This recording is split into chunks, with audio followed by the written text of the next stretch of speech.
we're talking about is allocating resources. How best to allocate resources to make the greatest happiness for everybody. Yeah, right? Well, no, that's utilitarian, and this is what I was expecting, just essentially liberal utilitarianism. Essentially, you presuppose ultimate justice, which is just the greatest good for the greatest number.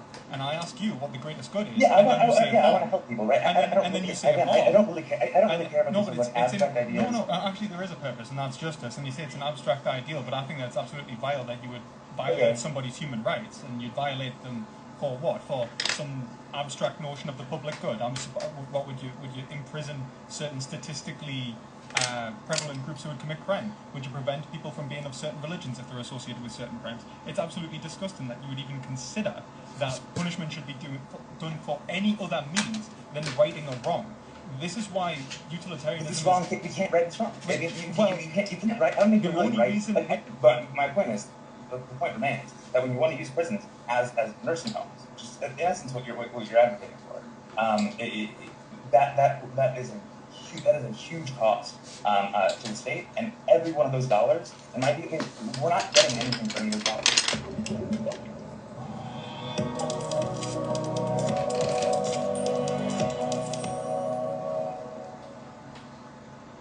Hello everyone, and welcome to an episode of Perspective Philosophy. We're having a debate. Should I call you Delaney or Chad, or what would you like? Chad. And thanks for obviously agreeing to the debate. Sorry, I haven't even really spoke. I've just been in an absolute kind of mess trying to make sure that all the technical difficulties just stop and leave us alone for once. But yeah, let's just. I'm happy to get into it, and I'm looking forward to this debate. So yeah, and thank you again to Hans for moderating. I really appreciate it. This person on Twitch politics. I don't think anyone could hear you guys. I'm sorry about that. oh fuck! All right. Try again. Take it back. Hi everyone, I'm Hans. I'll be moderating this debate. I won't really speak. I don't really have a strong opinion on this, so I'm excited to be here. I'm everyone's favorite, extremely nice, extremely non-confrontational Twitch streamer. I'm having a great day, having a great time, and I'm just really excited to be here. So thank you both for accepting me as a mod for this. I'm really excited to put my mod hat back on because I haven't done a lot of moderation for a bit. So, but yeah, all right. Let's start with perspective philosophy. Want to introduce yourself, everybody? Yeah, so hello, my name is Perspective Philosophy. I study philosophy, or at least I have been studying philosophy during my PhD on specifically in ethics and animal rights, arguing for a Hegelian approach. I do streams and talk about ethics and veganism, really. So yeah, that's essentially me. Oh yeah. All right, Chad. Hi everyone, I'm Chad, at Chad Not Chad on Twitter. I don't have a sort of practice intro because I'm not a streamer. I just tweet occasionally. But I'm also a PhD student, but not in anything that's relevant to this. I've got an interest in politics, got an interest in criminal justice reform and things. So that's what brought me to this debate. So I'm looking forward to it. Oh, and the Nordic model. Plug the Nordic model. Oh right, yeah. So I do run a podcast with a friend of mine, Sid. It's called the Nordic Model. We basically interview people about kind of social democratic socialist type policies. Just recently, we had the chance to interview Matt Brunig, which is very exciting. So you can check that out in the next couple of weeks. Subscribe on Apple Podcasts and Spotify. Absolutely.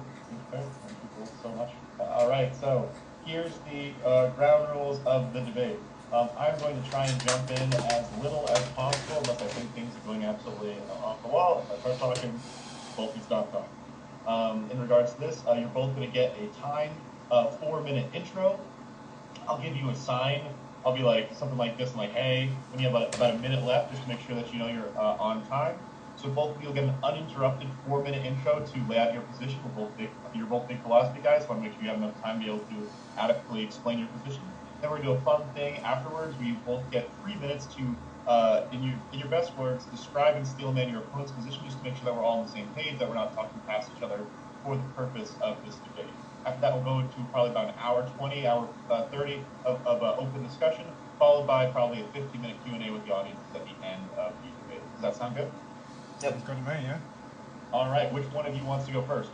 I'm happy to go first, unless if you want to go first. It's up to you. You can go ahead if you want to. Are you sure? Okay, because I guess because I'm defending, the justice of life without parole.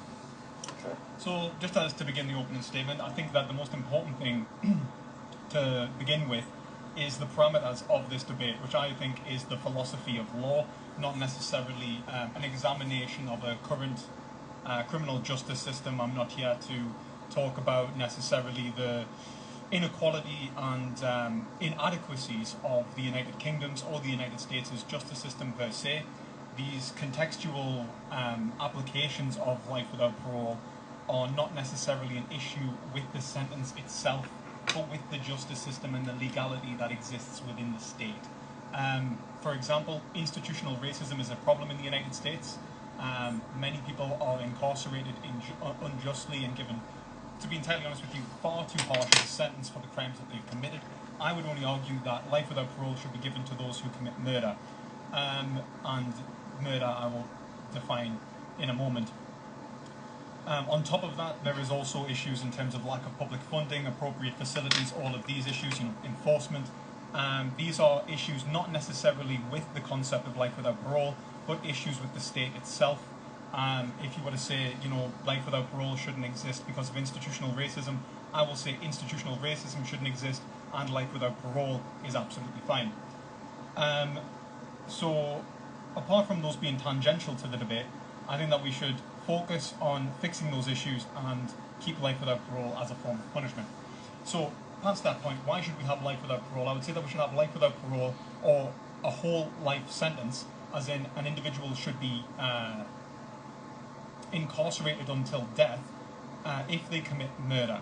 And that is only if they commit murder. Any other crime, I do not think, should be given a whole life sentence. I would say it is wholeheartedly unethical because it would require an infinite amount of punishment or an unlimited amount of punishment for a finite amount of crime. So the reason I would take, for example, life without parole as qualitatively different to other punishments is because murder is qualitatively different to other crimes. And let me explain. If you have, for example, a crime like theft, theft can be really boiled down to how much it impacts an individual's life, how much value you've taken from the expression of that individual's life. What have you done to that individual in relation to their experiences in the world, their attempts to obtain good within the world? How have you impacted and impeded their moral goals? In the case of in the case of murder, you have eliminated that individual. You have not simply impeded their subjectivity, you've annihilated their subjectivity. It is infinitely more weighty than any other crime for the fact that no amount of restitution can undo the death of the victim. The victim has no chance of obtaining a life free of the pain and suffering that you've caused. They are essentially gone, and there is no ability to restore those individuals to life. So they cannot be qualitatively the same. You can give, people their money back. You cannot give them their life back. You can give people their freedom back, and you can give them a value which is akin or qualitatively or quantitatively similar, but you can't give them the entirety of their existence back.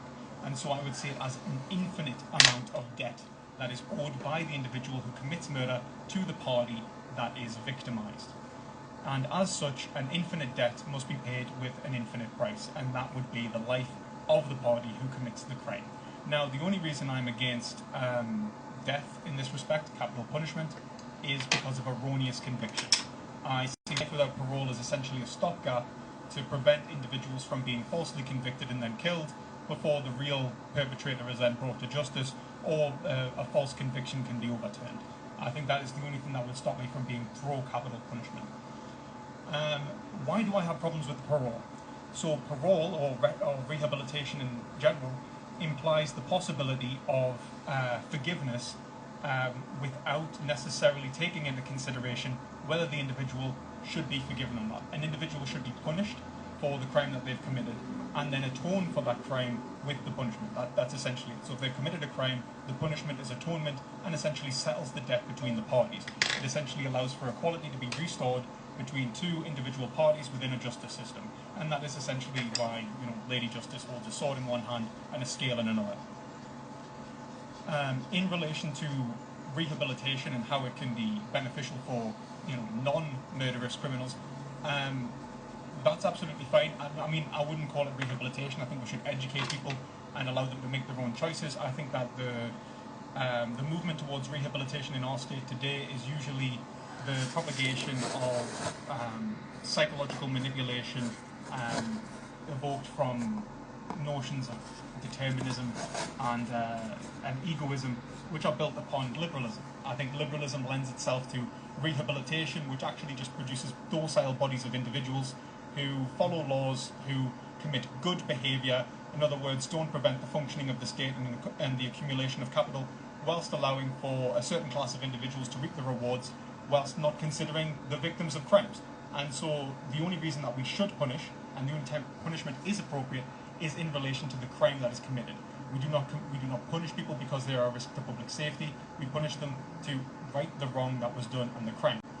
Punishing people to undo public safety, to facilitate public safety, I see as wholeheartedly unjust. If you punish people for crimes they have not committed, that is absolutely unethical, and I see it as conceited. You are essentially using the other individual as a means to an end in order to facilitate some sort of societal goal. So, one second. Okay. Sorry, so someone was waving at us. So, yeah, and on top of that, I would say that there is a separation, which we can get into, between murder and manslaughter, which is obviously within UK terms, and I think that that needs to be obviously made clear. Not all homicide should be given life without parole. And with that, there we go. Thank you so much, Lewis. All right. I didn't want to cut you off until I actually let you go for, that was about 7 minutes. Oh my God, so sorry. So it's okay. I didn't want to, you want to roll, I didn't want to stop you. All right, so in the interest of fairness, we will also give Chad 7 minutes for his opening statement as well. So, Chad, take it away. Oh, you can't hear you, man. Sorry. There you go. Yeah, so broadly, I see the purpose of, I think prison can be evaluated, the prison can be evaluated on roughly 4 different axes. So, the function of prison, right? So one is roughly what Lewis made the case for, which is retribution. So this is, in essence, punishment for its own sake. Secondly, there's rehabilitation. So this is taking someone who does not currently have the means of participating in society and giving them the means to do so. Second is incapacitation. So this is taking someone who is a danger to the community and preventing them from causing further harm. And the last is deterrence. So this is preventing other people from committing crimes in the future. In my view, these are the sort of, to varying extents, different penal systems serve these 4 goals. So the question is, how does life without parole fare? Well, so on the last 3, it's another failure. Rehabilitation, clearly, it doesn't accomplish, because the idea is that we're never letting anyone out of prison. As far as incapacitation goes, it's a failure there as well. So life sentences. Generally speaking, people tend to age out of crime, which means that as they get older, they're less likely to commit crimes. For example, the peak age for committing murder is 20 years old. By the time you hit 30, the risk is halved. By the time you hit 40, it's halved again. Even chronic offenders don't tend to commit crimes past their late 30s.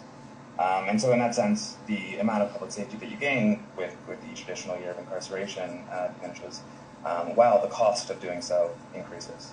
As people get older, as they age, it's increasingly costly to care for them. And this is true not just in general, it's in general more costly to care to elderly people, but particularly in prison, because it's such a stressful environment. And because the people coming into prison are generally in poor health to begin with. And so the result is that when you commit to imprisoning someone for life, that's $1 million investment up front that you're committing to incarcerate someone for the rest of their lives. I'm not a deficit hawk, right? But these dollars do come with an opportunity cost. Namely, that they could be put to much better use through evidence-backed ways to prevent future victims from occurring. So every dollar that's spent here is a dollar that's not spent preventing future victims. At the end of all this, right, so it fails, and it also fails in deterrence and that. So generally speaking, the consensus is that long sentences don't affect don't help with deterrence. What matters is certainty of punishment, not the length of the sentence, right? So some small sentences have some marginal effect, but large sentences don't really matter so much, which makes sense. You put yourself in the mindset of a criminal, generally not considering the probability that you get caught. Often people who commit crimes are, very frequently are inebriated or not in a totally rational state of mind. And so generally people aren't thinking, well, I'd kill this person if the sentence were 20 years, but not 25, or I'd kill this person if I get parole. It's possible that if I get caught, I'd get parole. Certainly not what people think. What matters is the certainty of getting caught, right? So it seems with retribution, which is basically, sort of what Lewis laid out here. And to me, I don't see, I don't see a good reason to punish someone if that punishment doesn't do anything.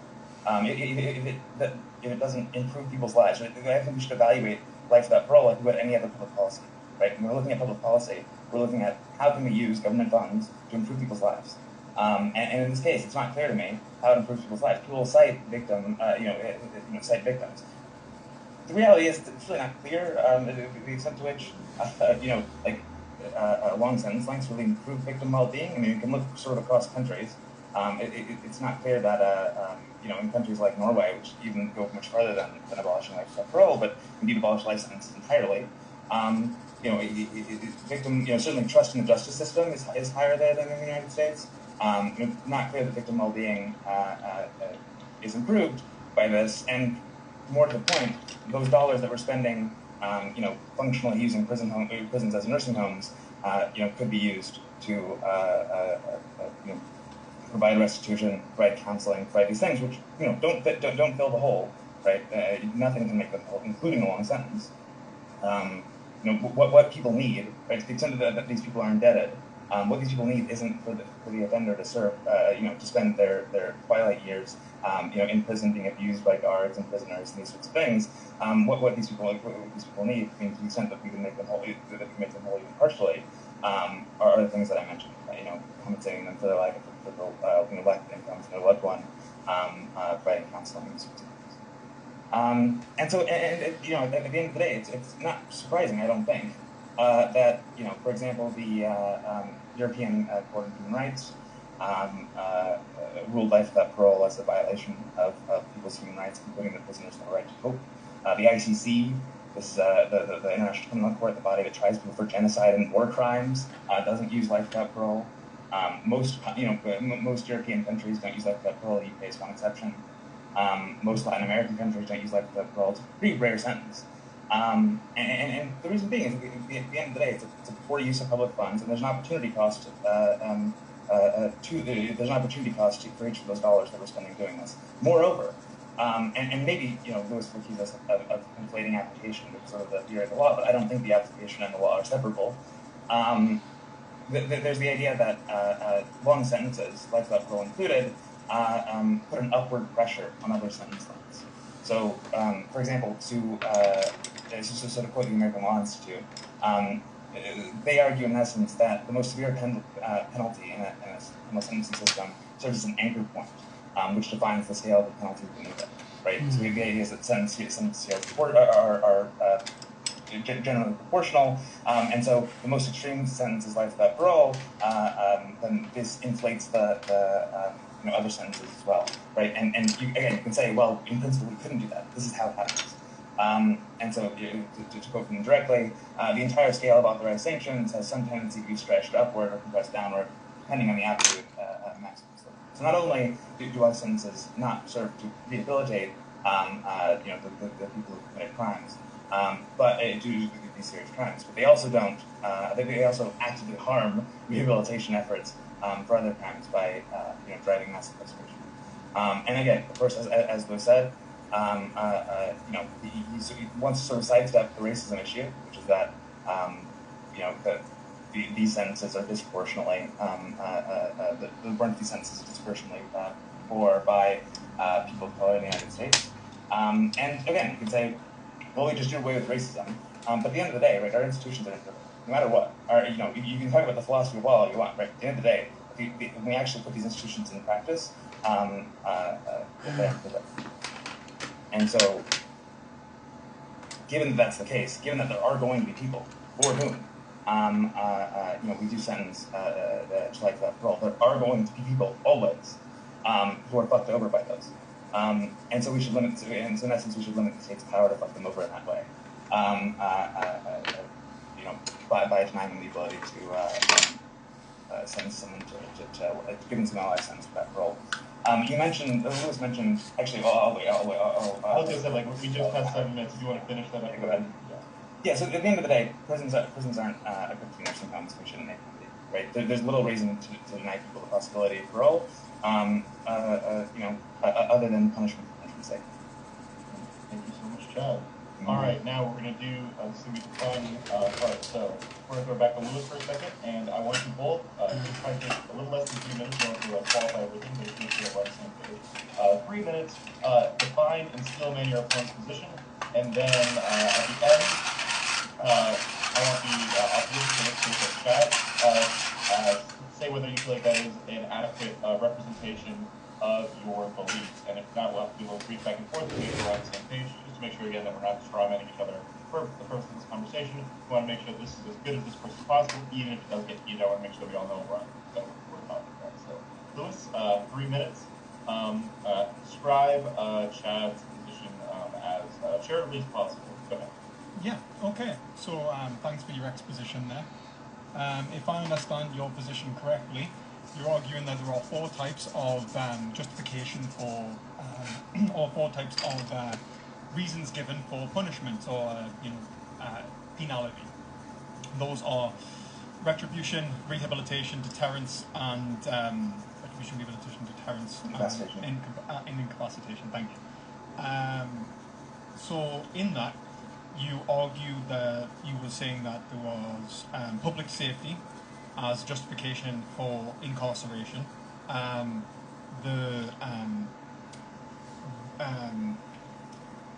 The bringing back into the fold, if you will, of criminals who've committed crimes, allowing them to participate in society, rehabilitation. Deterrence, preventing further crimes, and incapacitation, also preventing further crimes. You pointed towards the opportunity cost of sentencing with whole life sentences or life without parole as being pretty severe, costing up to $1 million, which could have otherwise been spent on victim restitution. You pointed towards the well-being of the criminals, perhaps being violated, even violating their human rights, as they may have a right to hold. And you also pointed towards it being the upward standard of sentencing from which all other sentences can be measured against, and ultimately causes an upward pressure which leads to lengthier and more harsh sentences for pettier crimes. Yep. That's very good. Excellent. All right, now Chad, if you can do the same for Lewis. Yeah, so basically what I got from Lewis's opening statement was that he views, he views first of all, the philosophy of law and the application of law are separate from one another. Let's discuss the former. To the extent that, racism plays a role in the application of life without parole, this is irrelevant to debate. The debate that matters is we can just, get rid of the racism and leave life without parole. The reason why he supports life without parole specifically for murder is because murder is qualitatively different from other crimes. It causes significant harm, to the victim himself. He doesn't support the death penalty because of the possibility of erroneous conviction, which is a valid fear. So why parole typically is wrong is it implies the possibility of forgiveness that people should, even people should be forgiven. Is there anything you'd like to add, or I mean, we can always get, obviously go through it as we're backwards and forwards anyway. So yeah. Was that adequate in regards to what he did describe? Yeah, from what he did describe, I think that was fair enough. Yeah. All right, excellent. All right, we're going to move into the open again. If you get a little spicy, please don't start screaming over each other, because then I'll start screaming over both of you. So we're going to go into, like I said, about hour 20 of open. I think probably about an hour 15 now, because we had really long ass opening statements. But an hour 15 of open discussion, followed by the Q&A. So let's get started. Either of you, wherever you want to take this now, I'm throwing it away to you guys. I'm only going to jump in absolutely necessary, either because you're not understanding each other or you're just like screaming. So take it away, guys. Okay. It's okay if you don't mind. Do you mind if I start? Well, if you wanna ask us a question, or if you want to make a statement, Yeah, go for it. I wanted to push a little bit on the erroneous conviction point that you mentioned, right? I mean, in some sense, it seems a little bit strange. This seems like an obvious case where you know, where the application of law and the law itself are you know, not separate, right? I mean, this is the erroneous conviction. That's a problem with the application of the law, right? Not the law itself. I mean, if it's any consideration, I would give criminals the option to kill themselves.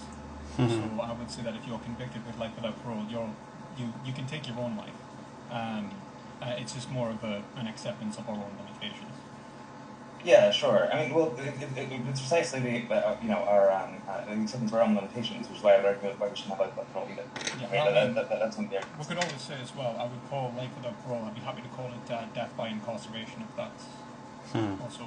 I don't know, it's not really important to me what we call it. My point is that, like, for the same reason that you oppose the death penalty, right, at your erroneous convictions, right? I mean, I agree in some sense that life without parole it improves upon the death penalty in the sense that it's in principle possible, you know, you know, later, you know, evidence is found and we end up dishonoring this person. The reality, though, this doesn't really happen. So this is arguably, this is maybe perhaps the only argument for the death penalty over life without parole, and I would prefer life without parole to death penalty, all you know, included. But on this point in particular, because of the way this actually works in practice, the death penalty, there's in some sense a deadline, and you know, and so a lot of work is done in order to prove the innocence of people who are on death row. This doesn't happen to people who are served life without parole. Right? They don't. The reality is they don't get the same attention, and so they end up serving out their life sentences. Right? So to the extent that we're worried about erroneous conviction, I would say that applies just as much. That worry applies just as much to life without parole as with that. But it also, I mean, like, you get a lot more. I mean, like, to be fair with death, you do get a massive appeals process as well. And to be entirely honest with you, if we could establish it beyond, I mean, if we're establishing it beyond reasonable doubt and an appeals process was functional, then I have no real issues with death per se. You could probably win us over to death if you really tried.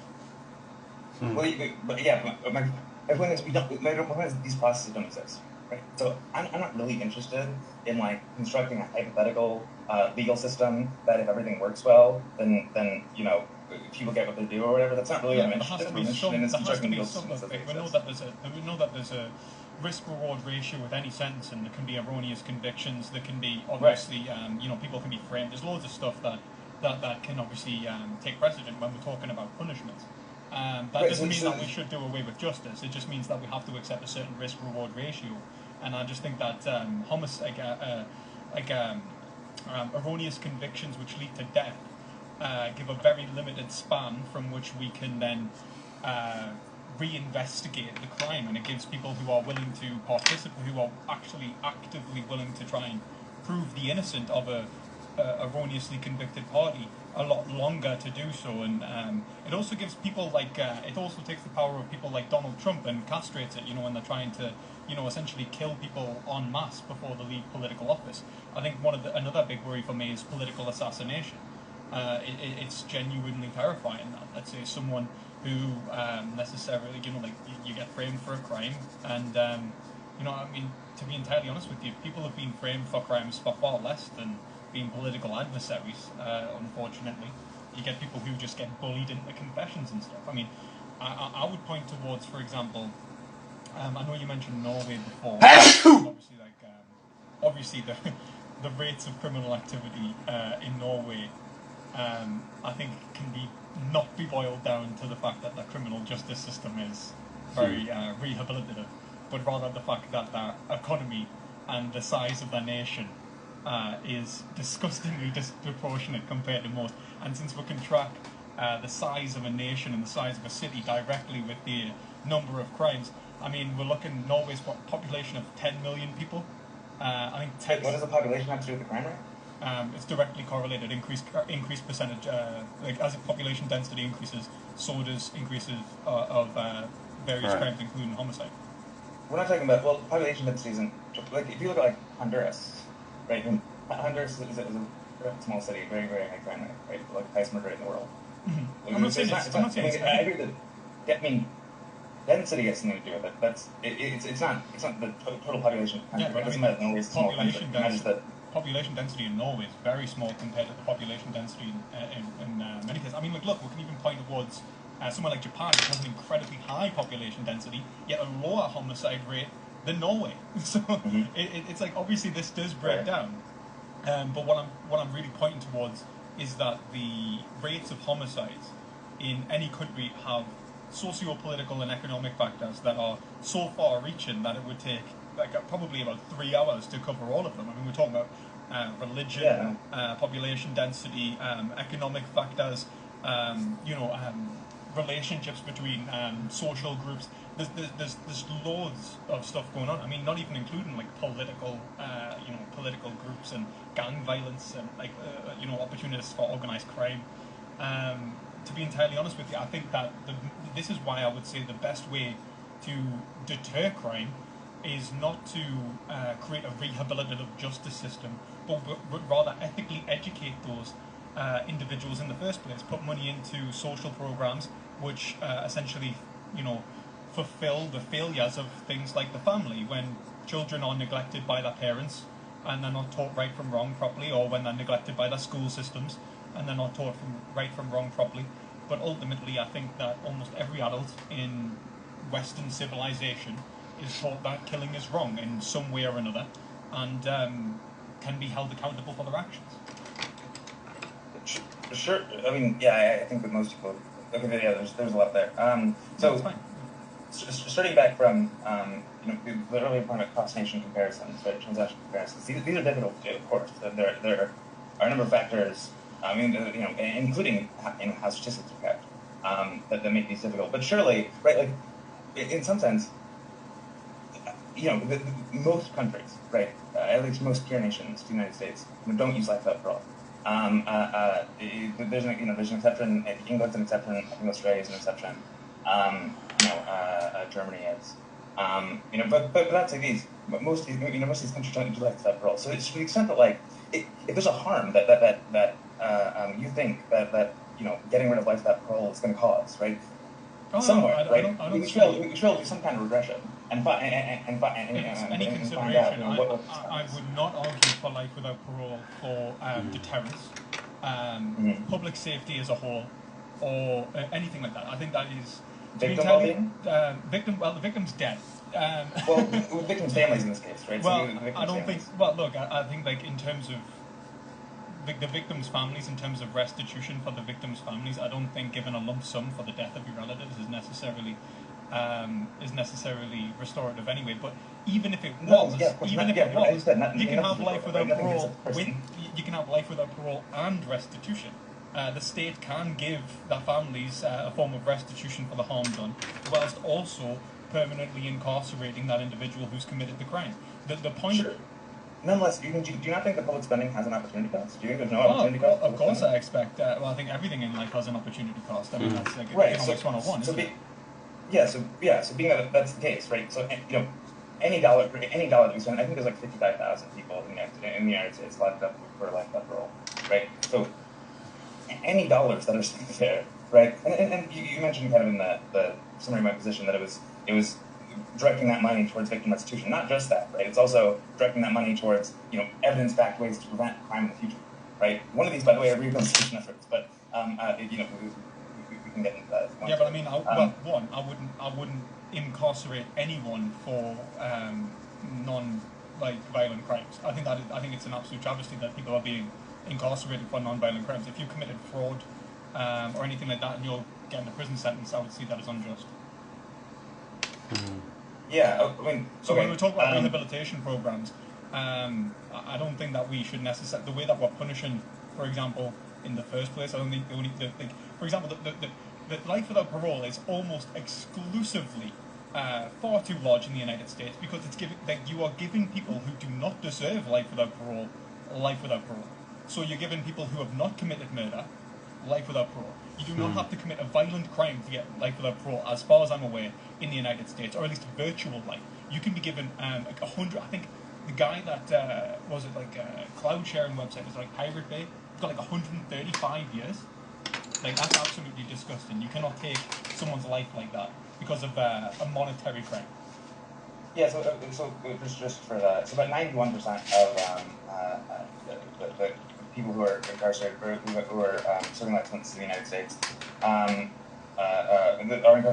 being incarcerated for violent crimes, but 7% of those are murder. Yeah, so you're talking the rest about are like sexual offenses. Yeah, so 43%, I would argue 43% of those incarcerated in the United States for life without parole are unjustly incarcerated.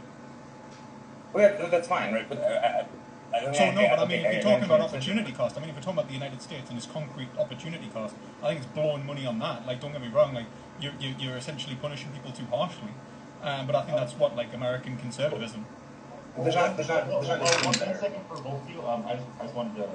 Normally, I just like making sure that we're all like on the same page. Max, I think you were both correct in regards to like we don't need non-violent offenses for in the U.S. about life without parole. I'm just going to read this like brief excerpt from the Wikipedia page on life imprisonment in the United States, just to make sure the audience understands. So under some controversial sentencing guidelines known as three-strike laws, a broad range of crimes ranging from petty theft to murder can serve as the trigger for a mandatory or discretionary life sentence in California in particular. Notably, the U.S. Supreme Court has on several occasions upheld lengthy sentences for petty theft, including life with the possibility of parole and 50 years to life, and stated that neither sentence conflicted with a ban on cruel and unusual punishment in the Eighth Amendment. These court decisions have been the subject of considerable controversy. I'll show them again. Good, keep going.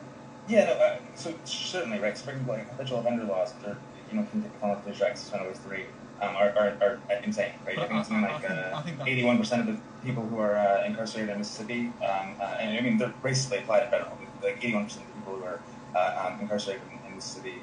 Where I mean it's insane. It's like I think it's like two crimes and one of them has to be a felony, or two felonies and one of them must be violent, or something like this. Like 81% are blacks, 61% of people something like that, are black. Yeah, I mean, so these are. I mean, there's a huge amount of discretion. So wrongful application of a just sentence. Sure, I'm not concerned about these. Like, we both agree, right, that the visual offender laws, these things are bad. I'm not really concerned about these. So you're right to say there's a huge opportunity cost in incarcerating these people. I agree. We shouldn't be giving them life sentences. But my point is, the point remains that we want to use prison as nursing homes, which is in essence what you're advocating for. That is a huge cost to the state, and every one of those dollars, we're not getting anything for any of those dollars, right? We're not helping the victim. You're right, as you pointed out, the victim's dead. It's really not clear that we're helping the victim's families. It's not necessarily help for the victim's well-being. It's more about the restitution towards justice itself. That's the argument. So it's about maintaining the equality between individuals, and that they are worth exactly the same. That no individual's moral prerogative can take precedent over another's. So they're worth exactly the same. So what is that? So why not? If someone tortures somebody, why wouldn't we torture them? Because the equality, because one, I think that when we're talking about we would actually take an equivalent value from that individual. I think we would just do it in more sophisticated means. We wouldn't. I think lower ourselves to barbaric means of essentially committing restitution. We would take their subjectivity from them in a way that is, well, to be entirely honest, I think we'd be lying to ourselves if we don't say that prison is in some way torture, which is yeah. But I mean, in terms of the death by incarceration is what I'm saying. I think that is absolutely justified, and unless the individual wants to opt for execution, I mean they're welcome to. If they would rather on moral grounds, and I would make this on moral grounds, I would allow them to die immediately. I just give them an infinite number of years to prove their innocence if they did believe they're innocent. Sure, I don't really. I mean, I'm not really super concerned with. Look, at the end of the day, the point is like, some of this I think is predicated on the idea that if I can quickly just say, like, I think that the point is as well, like the idea of using punishment as a form of deterrence, as a form of rehabilitation, and as a form of I'm not going to say it again. Essentially, incapacitation. Thank you. Is perverse. I think that what you're looking towards is violating the rights of another individual for the proposed good of the state, and not necessarily to undo the wrong that was committed in the crime. It's not about... You can't undo the wrong. There's no undoing the wrong, right? Yes, you can. What happened in the past? Yes, you what happened in the past? Yeah, no, you can't undo the crime. You can right the wrong. You can establish the equality between individuals, which is essentially justice, which is why it's a scale. Okay, so you... I mean, I guess you're going to have to help me understand this. In what way does... So again, in what way does keeping someone locked up for life, like keeping a bunch of elderly people in prison, in what way is this undoing harm to who's being harmed? I mean, it's like who's being harmed by this person? By this person. The person being paroled out. I mean, it's an affront to justice itself. It's not an affront to just a given. It's an affront to what the state it means for the state to exist. So, like, look at it like this: what would you consider a wrong act? What do you think a wrong act is? Murder is wrong. But why? Well, you can give us for an example. Yeah, like, why is harm wrong? Why? I mean, why is harm wrong? I mean, I think it's sort of definitionally wrong. But that's like saying like being rude is wrong, but it doesn't necessarily. So it's like it's definitionally wrong. You would say that, but that doesn't necessarily mean that I have to accept that it is actually wrong. To back up, 1 second. Like, you can't use a thick moral concept as a justification for what of an ethical for an ethical foundation. You can't go like, oh, like something is rude, so people shouldn't be rude, otherwise they are absolutely wrong. You can't just presuppose the wrongness of an act by saying, well, it's defined as wrong. I don't really care to get into like a meta ethical debate. I think that's at the end of the day. Well, hold on. Let me get over the top. Yeah. So I mean, at the end of the day, what we're talking about here is public policy. Policy matters, public policy. But I don't see this. I mean, why we should treat the justice system any different than. I don't see why we should treat the justice system, which is, which is public policy enacted by the state. If you have why we should treat this? Hold on. Why we should treat this any differently than we treat, for example, tax policy, right? So, when Because look, I understand that you're taking a very liberal approach, and you look at things in economic terms, for example, and we can monetize everything in social life, and everything can be restored through, understanding that individuals are reducible to economic terms, for example, opportunity. I don't think people. Wait, hold on. I don't think people are reducible to economic terms. Well, then why would we even consider opportunity cost in relation to like justice? We would say like, okay, justice takes precedence. Because what I care about is people being harmed, right? What I care about why did you bring up money? Because we have some amount of funds, and we have to allocate those funds in a way that helps the most people. So you're saying like, we just simply do not have the funds to do it. So like you're saying that we don't have the funds to allocate. It's like if I made the point, just to give you an equivalent example, within the same system, everyone is entitled to criminal defense. Right? Right? Now that requires a certain amount of funds. If we didn't have the funds to give people criminal defense, that wouldn't mean that there was a problem with the concept of criminal defense. It means that we need to find a way to find the funds. Because justice, the state presupposes a level of justice to function. That's why justice is essential. And that's why it's separate from tax policy. Okay, at the end of the day, right, the economy is a real thing. We're talking about raising funds. We're talking about moving economic activity from one location to another, right? At the end of the day, what we're talking about is allocating resources. How best to allocate resources to make the greatest happiness for everybody. Right? Well, no, that's utilitarian, and this is what I was expecting, just essentially liberal utilitarianism. Essentially, you presuppose a justice, which is just the greatest good for the greatest number. And I ask you what the greatest good is. I want to help people, right? And then you say, I don't really care about this abstract ideas. What are you talking about? Abstract idea. What are you talking about? When you're talking about helping if you're people, telling me, it's going to be. telling me. Look at it like this. Hold on, one second. All right. So, okay, we're gonna do one at a time. We're gonna let Chad speak for a minute, and we're gonna let Lewis speak for a minute, right? No, please don't interrupt the other person. I can't hear either of you right now. I was like I was getting the wait meme. All right, Chad first, and then Lewis. Yeah. Right? So like what you're telling me, right, is that because of this like abstract ideal of justice, that we need to keep a bunch of 60-year-olds in cages, and despite the fact that not keeping them in a cage doesn't, or even giving them the opportunity to leave the cage, does no harm to anyone. You're telling me to keep a bunch of 60-year-olds in cages. And by the way, again, this is crucial because we cannot separate the application of the law from the law itself. We need to keep a bunch of 60-year-olds in cages where they're being abused by other prisoners and being abused by guards. I don't care about your like abstract ideal of justice. This is what it leads to, right? This is what it leads to. If it leads to us not having the budgets to prevent future victims from existing, for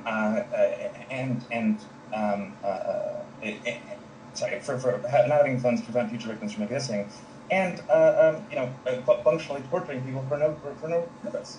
Actually, there is a purpose, and that's justice. And you say it's an abstract ideal, but I think that's absolutely vile that you would violate somebody's human rights, and you'd violate them for what? For some abstract notion of the public good. What would you imprison certain statistically prevalent groups who would commit crime? Would you prevent people from being of certain religions if they're associated with certain crimes? It's absolutely disgusting that you would even consider that punishment should be done for any other means than righting a wrong.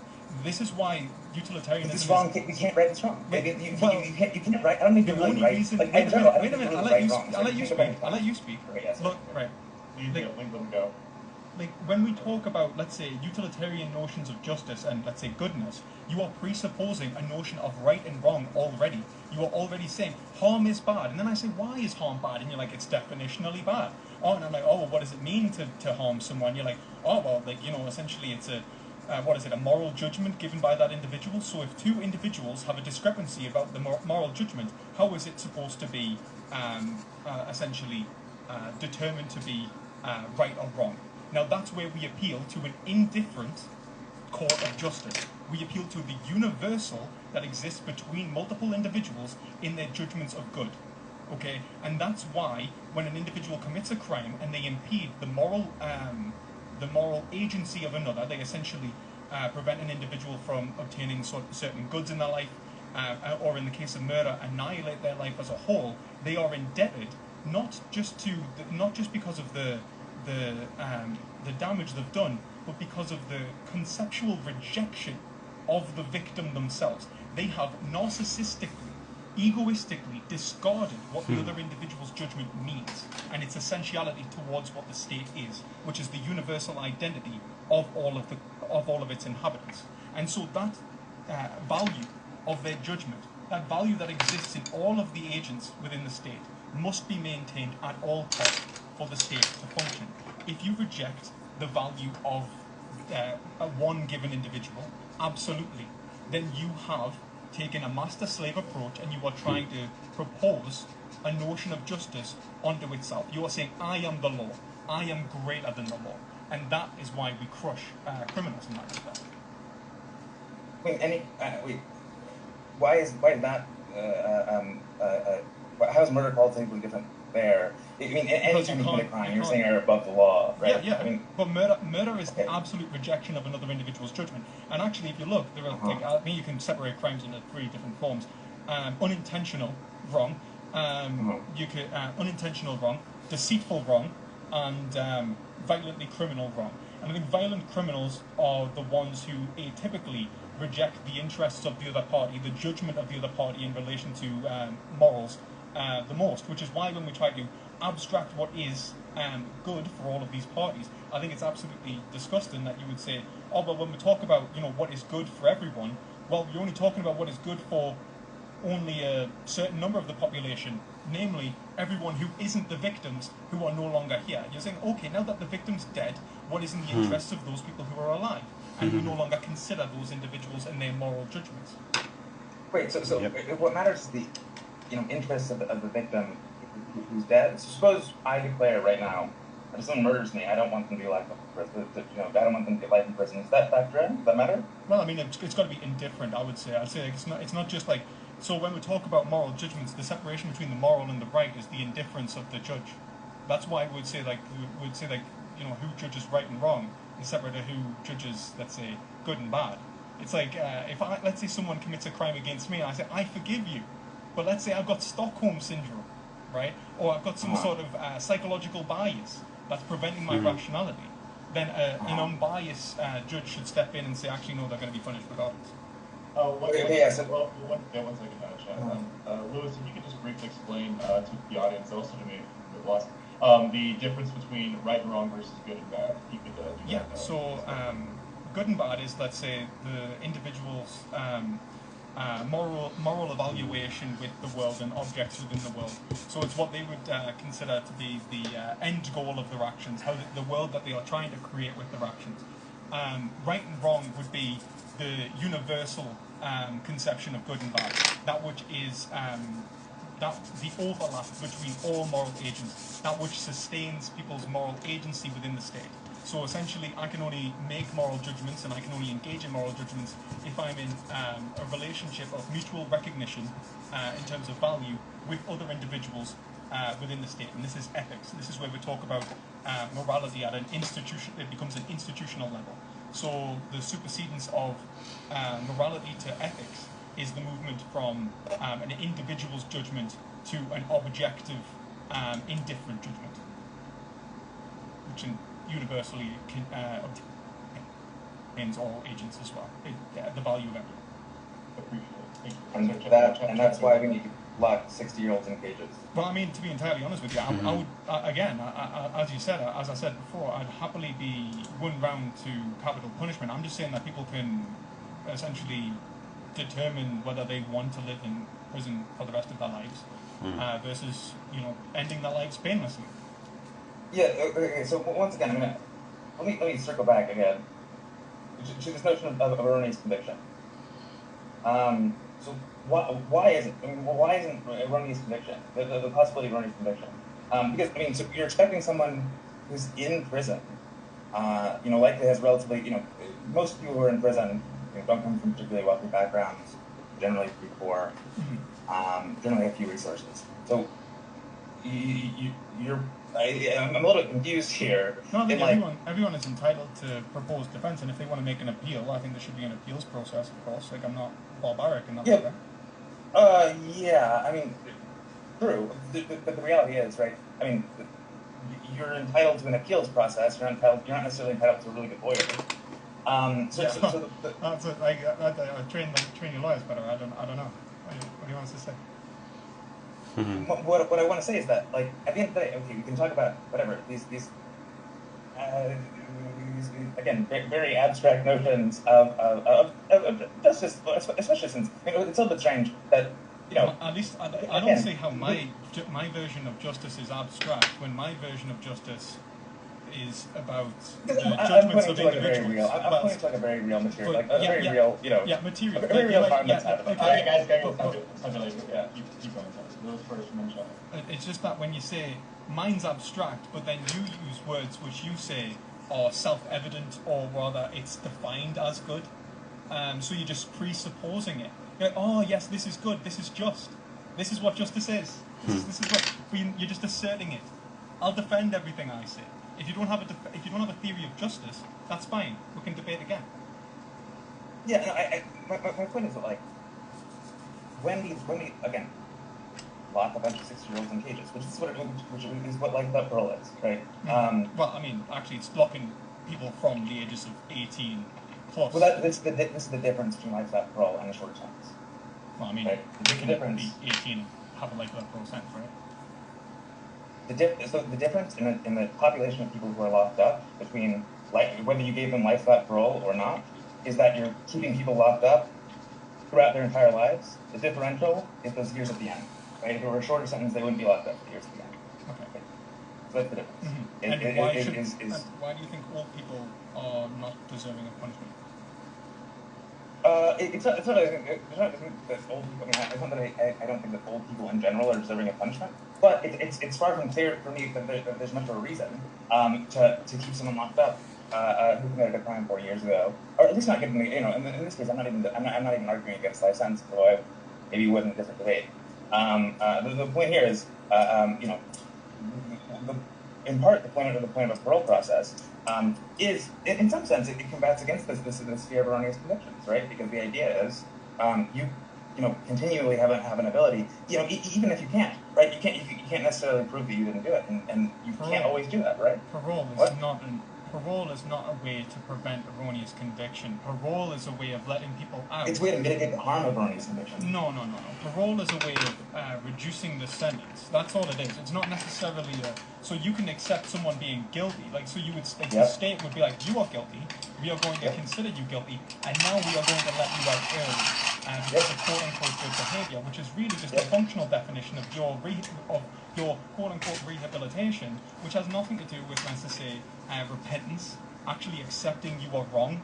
It has everything to do with... That's usually part of the parole process. No. The parole process in the sense of rehabilitation is usually, if you are rehabilitated, then you have the possibility of release, which is a perverse incentive. You now have the option of no longer, you're not actually looking to see whether people are actually sorry and have metaphysically modified themselves, has absolutely rejected their past actions in an act of conscience and changed their behaviors to be... Wait, that's absolutely part of that's absolutely part of the parole process. Wait a minute. Right, that's absolutely Wait a minute. And like, you may propose that it might be part of it, but by giving the incentive of early release, you are saying, if you say X, Y, and Z, if you behave as if you are sorry, then we will let you out despite whether you are sorry or not. They are performing these actions, not necessarily to come to terms with the unethical nature of their crime, but rather to get out of prison. It can be the same narcissistic, egotistical actions which led them to prison, which can lead to their release. I mean, you're right, but it can be. I don't know what to say. I will say, actually, it might be worth mentioning, I do accept clemency. Pardons make sense. If an individual has absolutely changed to... Wait, why is clemency okay? Pardons aren't. No, pardons make sense. Well, clemency... Why is clemency okay, but parole isn't? Well, I'll explain. So there is a separation in seeing an individual as something to be reconditioned, essentially pitiable and not responsible for their actions, not deserving of punishment because they're such an infant that they didn't know that the harms that they were doing. I would say that if they didn't know the harms that they were doing, then they shouldn't have been they shouldn't have been convicted of murder. But we'll get onto that in a second. An individual who's given clemency, if they've genuinely changed and it can be seen that they've changed and has had no expectation of forgiveness. There's no reason for them to appeal to some sort of higher power in order to get early release. If they are genuinely sorry and remorseful, prison staff are shown that they're remorseful. There is maybe even an objective test in the sense that, we'll look at their behaviour, wouldn't necessarily manufacture situations even to see how they react in relation to other individuals. If that person shows themselves to be truly repentant, there is no obligation for the state to offer them a pardon or offer them clemency, but it would be virtuous if they did. It would be good. And this is where you get, like, for example, when Kierkegaard talks about the teleological suspension of the ethical. I wouldn't call it a suspension as much as I would say elevation. This is where we can say that an individual can and has modified themselves to the point in which they are an entirely new person. They can be forgiven and the debt be wiped out. They committed the crime, but we no longer hold them accountable for that debt. That's a state can do that. I have no problem with that if the individual's repentant. The difference between parole, just to be clear, the difference between parole and clemency, in your view, is that there's an expectation of parole. Yeah, there's an expectation, but an individual surely if clemency is used, surely clemency is used, right? It's a matter of rarity then, right? Because surely if clemency is used with any frequency, people have an expectation of that they might have a hope of it. I mean, you can always hope for mercy, you know, but at the end of the day, mercy is based on the virtue of a state, not necessarily. How is the process here different than parole then? Because it's how you are not obligated, in the sense that, like, you're not obligated to be paroled. I'd say that rehabilitation is, as in like the process of rehabilitation, is often fairly perverse. I think that we'll actually see, and the way that prisons work as a whole is actually fairly perverse. The manipulation of people's very minor behaviour into disciplinary patterns to make them essentially docile is the goal of prison. And so when we parole, you think prisons currently are too rehabilitative? I don't think that prisons are too rehabilitative. It depends on what you mean. What do you think is done in prisons right now for rehabilitation? Like, you want some civic stuff? It's not necessarily that prisons are too rehabilitative. It's that when we talk about rehabilitation, really what we typically mean is essentially turning someone into an individual who commits, who functions within society. What do you think prisons do right now what do you point to specifically? Well, I would actually point towards, let's say, the basic function in terms of inmates are given the same clothing. What does that do with rehabilitation? No, we'll talk about just prisons as a whole. Prisons essentially. No, you said that it's like this focus on rehabilitation is leading us to like make prisoners docile, whatever. What's connected to? Yeah, I'm saying that prisons in general, like the way that they take a delinquent population and essentially try to convert them into profitable members of society, or somewhat profitable members of society when they leave, is it done for the purpose of a social class? What does that have to do with prisons wearing some clothes? Like, I'm asking what specifically do prisons do with prisoners? How discipline works. I mean, wait. I'm fairly certain. If I can cut you for a second, I'm fairly certain. Lewis is just saying that the process of like making everyone wear the same clothes, everyone eats the same food, everyone like stays like in the same sort of conditions, like is part of the process of converting these people into like the docile members. This is just me describing his position. I might. That is exactly. I mean, it's quite a Foucauldian. I'm basically arguing for quite a Foucauldian position. If you know Foucault. You can briefly. I do not. If you can briefly, if there's like a big philosopher term or philosophy thing, if you could explain that for me in the audience, that would be awesome. Because I am. It's just basically. I did my undergrad in philosophy, but like this shit is like. I haven't touched this in so fucking long. Well, like Foucault essentially, like in terms of how he outlines the prison, essentially shows that the actions of like the prison guards and the way that the prisoners are treated are essentially done to modify small behaviours to allow for the psychological manipulation of those in the actual prison system. It's to create a class of individuals who fulfill a certain goal, rather than necessarily create ethical education. I think that rehabilitation in this, if it was just purely ethical education, if you were to say that if you're going to define rehabilitation as teaching people right and wrong, I have no problem with people doing ethics classes in prisons. It's when they're doing ethics classes in prisons specifically for the goal of clearing up a parole hearing for essentially getting released. That is the perverse incentive there. If you want to teach prisoners ethics, that's fine. I think this first incentive exists with clemency. If clemency is used with any frequency, unless what you're saying is that it should just be like very rarely used. There's no expectation. If clemency is used with any frequency, well, I mean, it should only be used if the individual can be shown to have genuinely changed, as if there is an objective matter. Okay, why can't we just put that? Why can't we just whatever this objective process that you want? Just put that in the parole. Well, I mean, like, because it's not necessarily like, so there was no necessary. There's no need to forgive them. Like, if you don't want to forgive them, then you don't have to. It's very nice. It's supererogatory. It's not an obligation. So then again, I don't understand. I don't understand the difference. There's no obligation to grant someone's parole hearing. Yeah. So I don't understand. I don't understand the distinction that you're drawing here. So like, the parole hearing is essentially the fact that the individual's sentence will be not if it's not granted. But it will be reconsidered at specific times. There is no need to if we have accepted that the individual has committed the crime, we aren't considering their, like, I don't care about their behavior in prison. Right? If they're absolute assholes, I don't care. Right? Like essentially sort them out in prison. Have a prison system which treats people who commit those crimes harsher.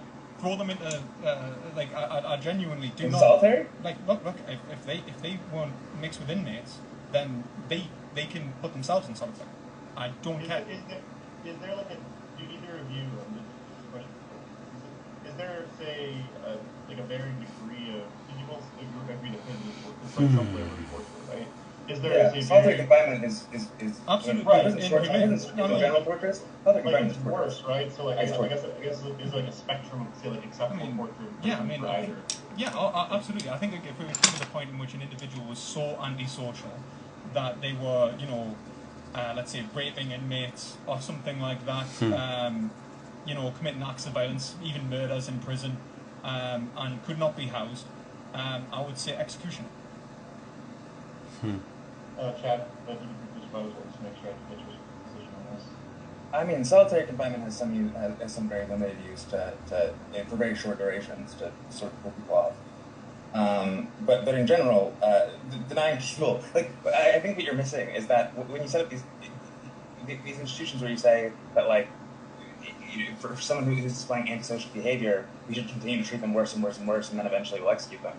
I mean, you're kind of missing that there's like that cause and effect flows in both directions here, right? I mean, so when you take somebody, can you let me speak? Like, no, sorry, go for it. Sorry. Please check it. So when you lock somebody up, sorry, I lost my train of thought. Right, solitary confinement. You take someone who's already displaying antisocial behavior, and then you put them in a room for 23 hours a day. You know, giving them 1 hour a day where they're allowed to leave and go walk around. There's just a very small cage outside. You know, this drives people insane. I do agree with that. I I think especially. Please let Jeff finish. Sorry, I was just saying I do agree that. Yeah. So the problem with like the notion that once they're prison, if they're not you know, if they're not following the rules or being however docile you want them to be, that you're just going to continue to treat them harsher and harsher. This is a feedback. No, it's more of like it's more about essentially what would you do with someone who is otherwise going to rape and murder other inmates. So someone who's, I mean, the answer still isn't deny them all human contact. What would you do if someone is going to rape and murder anyone they come into contact with? I mean, then you put a wall between two. You put a glass wall between two of you. And you try to have counseling these sorts of things. Yeah. But again, like, these people really exist. Like, what do you mean people don't exist? So, for example, let's look at the people who are. Wait. Sorry. No, I'll let Chad finish. I'll let Chad finish. Like. So these like Jeffrey Dahmer type people. This is fun. I didn't expect this to get so spicy. This is cute. Alright, got both of you guys. Sorry, Chad, go first. Jeffrey Dahmer, like, these things, they exist, but they're I mean, infinitesimal. Like, even if we're talking people who commit murder, right? Most people who commit murder are like either paranoid schizophrenics, because when we ended mental institutionalization in this country, which was a good thing, you know, we didn't scale up the community-based health at the same time, and so prisons in large part have you know, replaced mental institutions. So a lot of people who end up in prison are, you know, some flavor like paranoid schizophrenic, for example, you know, or they were so, you know, high off their mind and committed the crime, you know, they had a very loose connection to what they were actually doing. The point is that, like, these, like, it's very easy to go to these, like, well, what if someone is just irreconcilable and they just, like, every time they see somebody, they just rape them, and, you know, they just can't get, you know, that's just what they do. There's nothing you can't reason with them. They're just so, you know, they're not mentally incompetent in any mental health care treatment. They're just a wholly rational individual that just wants to rape and murder everyone he sees. Like, we can like contrive with people. That's like they do. Yeah, they do, and they actually, like, look at the end of the day.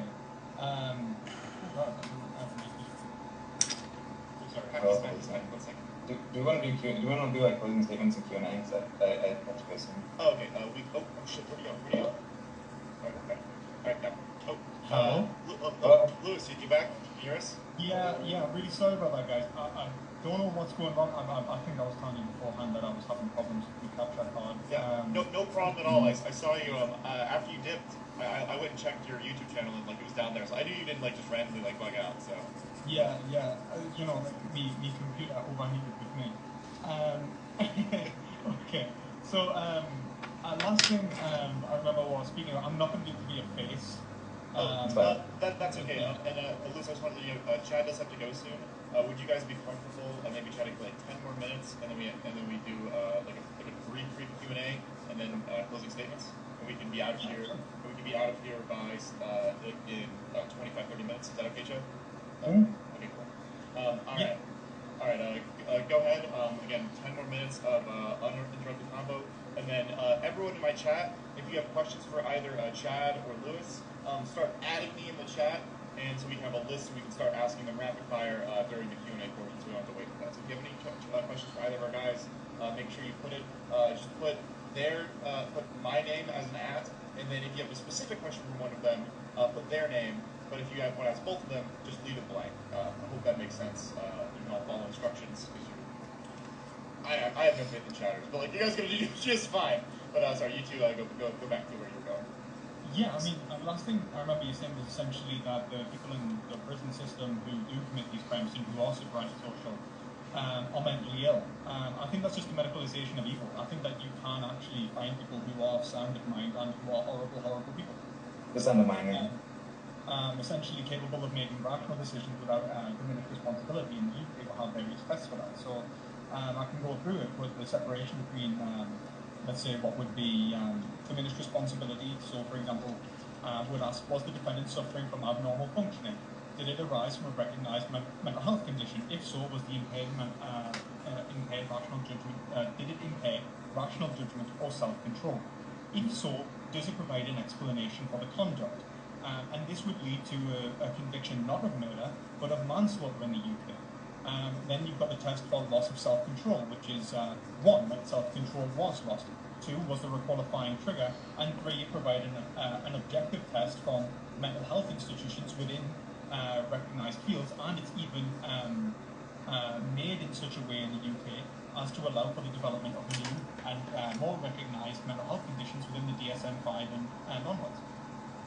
So I don't see why you would even reference people with mental health conditions when we because we do, right? So because in practice we do.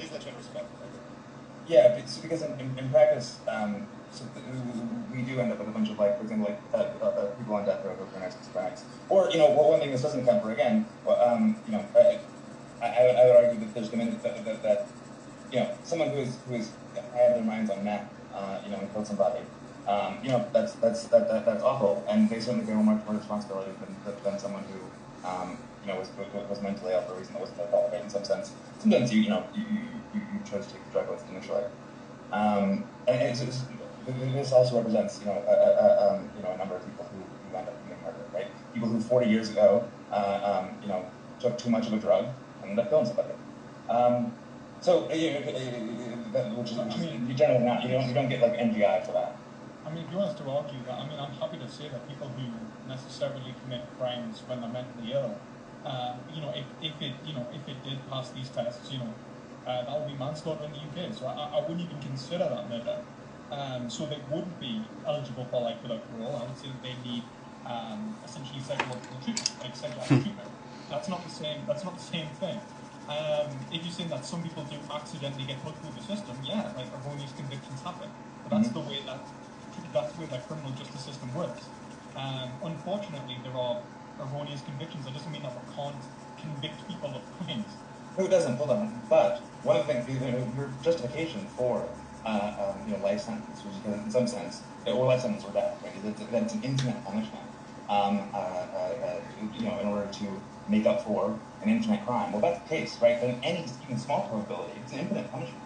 And any even small probability of erroneous conviction, that's a huge deal, right? It's a finite punishment. Okay, maybe we can reason about it, right? Finite punishment multiplied by a small probability, it gives a finite number, right? But if we're talking about an infinite punishment multiplied, it doesn't even matter how small the number is, right? Because then you end up with an infinite loss every time you erroneously convict somebody. Well, I mean, that would only apply. One, it would also arrive with an infinite loss on the opposite side every time you don't convict someone that was actually a murderer. So you can't just apply maximum reasoning to this and expect so as long as we don't convict people who commit these crimes, that we will have an infinite surplus, because that's absolutely wrong. Because sort of Blackstone adage that upon which both of our country's justice systems are based, right? Is that you'd rather see 10 innocent men go free Sorry, 10 guilty men go free than one innocent man convicted. So, I absolutely think that's true, right? So, yeah. This is about essentially. This is why we would then break. I mean, this is where when it breaks down into rival modes of rationality, and this actually exists within the United States itself between, let's say, the Democrats and the Republicans with Maximin reasoning. Liberals typically, like John Rawls, in terms of that theory of justice, look towards maximizing the minimum possible outcome for any individual within society. Well, that's presupposing a liberal form of rationality to come to a liberal conclusion. That's the issue. That's essentially, it was essentially destroyed by Alistair McIntyre and Robert Nozick. So you can cook with that. Yeah, sure. I'm not really here to debate Rawls, I don't think. But I mean, it's the same rationality, isn't it? It's liberal rationality. Sure. Maybe we can have a chat about Rawls. I actually like Rawls. Sorry, go ahead. I'm moderating. I'm moderating. No, maybe I am a liberal. Go ahead, Chad. Yeah. So no, I mean, my point is that to the extent this is a very serious punishment, right? This is an infinite punishment. Then in my view, if there's any probability of erroneous convictions, right? Us handing out an infinite punishment, then erroneously, and it seems to me that we shouldn't hand it out. So this is what I was saying earlier when I said that that parole in some sense mitigates erroneous convictions. Right? I'm not saying that the purpose of parole, right? I'm not saying that's what's considered. Right? What's that issue in a parole hearing isn't whether you committed a crime. You're supposed to be dead. But what I'm saying is that in practice, right, what parole does is it mitigates some of the underlying error that exists in the justice system. Right? So I don't think it does. I don't think it does. But I would argue one, you can't just feel like if there's an infinite punishment, if we deal that out, we're always at an infinite loss, because if we don't deal it out, then arguably we get an infinite loss as well. That's the whole point of it being a death scenario. Like, if the debt goes unpaid, if the debt essentially is not reviewed, then the debt is left outstanding. Then the murderer hasn't been brought to justice. This notion of debt also seems to be quite confused. So I'm not sure entirely what I mean. Debt you don't mean in a legal sense. You mean in like a moral sense, right? I mean in a moral sense. Well, I mean in an ethical sense, actually. Yeah. Sure. So it's a little bit strange, right? Because the way that we typically deal with debts to dead people is that debt is then in some sense like transferred to their family members once they die. So it's a little bit so in that sense, like I'm wondering who is not paying debt to them, right? When you're paying your sons, the debt isn't it's to society, right? It's not you're not paying a debt. Society and the individual should be one and the same. It's the universal identity. The person's dead? In general. Okay. So this is why I think that it's absolutely disgusting to even talk about punishing people. Like, if you genuinely believe that the individual is not a member of the society, I mean, that's just a discard for the victim. You've discarded the identity of the victim within the criminal justice procedure. You can see that they're not a member of society once they're dead. And that's my problem with this notion. I think this is the thing where words to I think we're using words. We're equivocating like what society means. I mean, I would say society. Like, I mean, it makes sense for society would not include like Abraham Lincoln. I don't think that Abraham Lincoln is a part of our society. The idea of Abraham Lincoln, maybe, but I mean, it doesn't really matter. Like, this is like I think we're equivocating on words. Q&A is going to be it's fine. I have a couple questions from chat, and then I will both of you get a closing statement. I'll give you each about 5 minutes. I'll let you speak first, and then we'll time to get this done. So, first, primary question. This is already answered, but this is for respect prosecutors. So, in a hypothetical world where everyone can be fully rehabilitated, would you still hold the view that instances of in which life or parole shouldn't be on the table? Yeah, absolutely. I mean, don't get me wrong, right? I'm not saying that people punishment that behavior has become new and better, and to absolutely accept that. And I think that an individual who does become a new and better individual should understand why they are being punished and actually desire that punishment. I think that they would see that as the restitution with the debt that they've taken, that my life is now forfeit for the life that I stolen from another. I wouldn't see it as necessarily a means to egoistically obtain some sort of value within their own life, to express their own morality over the ethics of the state, to accept the judgment. If they did end up in that scenario, then if the state wanted to offer them clemency, I don't have an issue with that either. I think that in those scenarios, that is a very nice thing to do. I don't think that it happens all that often. I think that what we find is that people who are severely antisocial don't necessarily have a moral revelation, upon everyone in prison, funnily enough, just finds the face of God as soon as they realise that it's going to help them get out.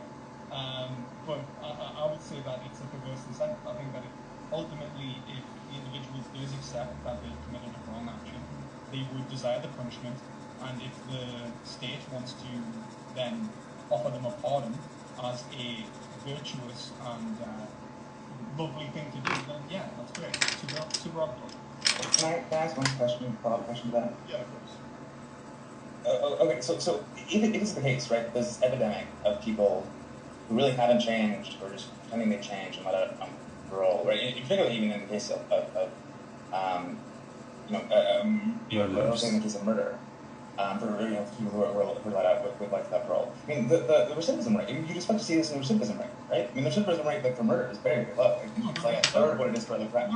I mean, I realised I can get caught once. I realised I can get caught again, so I don't think that's necessarily a policy. How can we ever tell if it's a legitimate change in character? Well, I think that we can only just do our best to essentially judge that the individual is acting in such a way as to be a more ethical individual, that they are respecting fellow inmates, that they are genuinely sorry for the crime that they've committed, that they've accepted that punishment and don't try to alleviate their crimes anymore. They actually see that they've done wrong, and then we can offer punishment. If we want, it would be nice. No, it's a situation. There is no expectation. There's no need for this to happen. The individual criminal cannot ask for the forgiveness. I wouldn't say that they should be able to put themselves forward for the hearing. I don't think that the hearing should necessarily entail any concepts about how they would interact when they get back into society, or notions of public safety, or anything like that. I think that's pointless.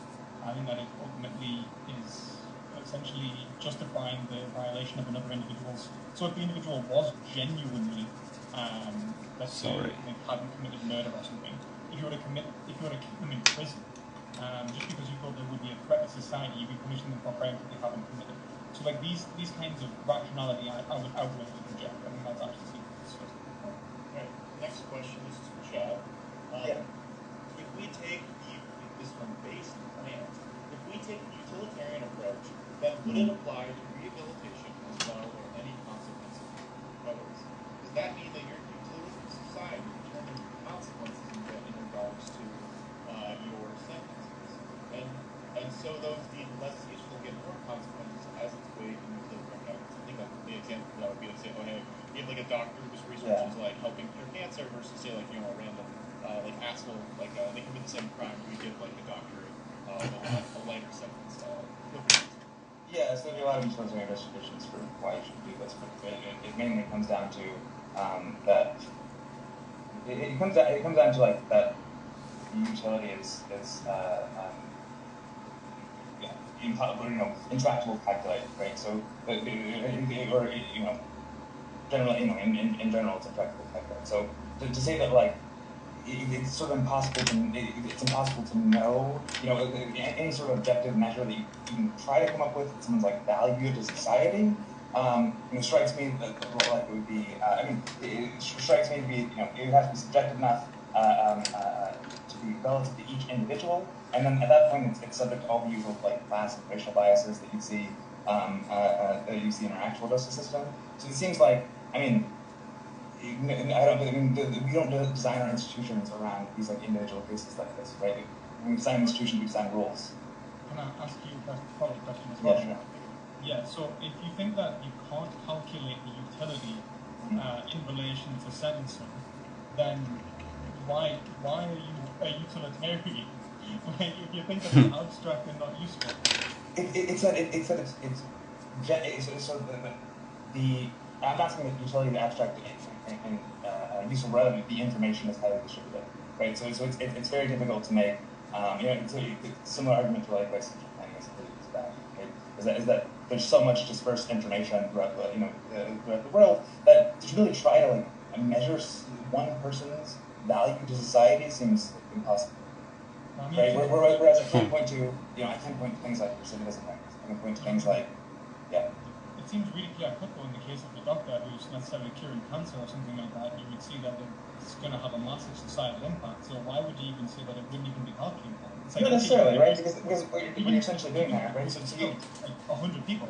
If you save 10 million people, a utilitarian can't say the difference between, let's say, a car accident necessarily in a car in terms of moral value, a car accident and an intentional act, except for the recommittance of the crime, right? Yes, the recommittance of the crime is the key part, right? So it kills 100 people, but he saves 10 million.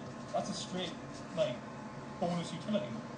That's true, but you also have to consider. So imagine we live in a world in which like this happen, right?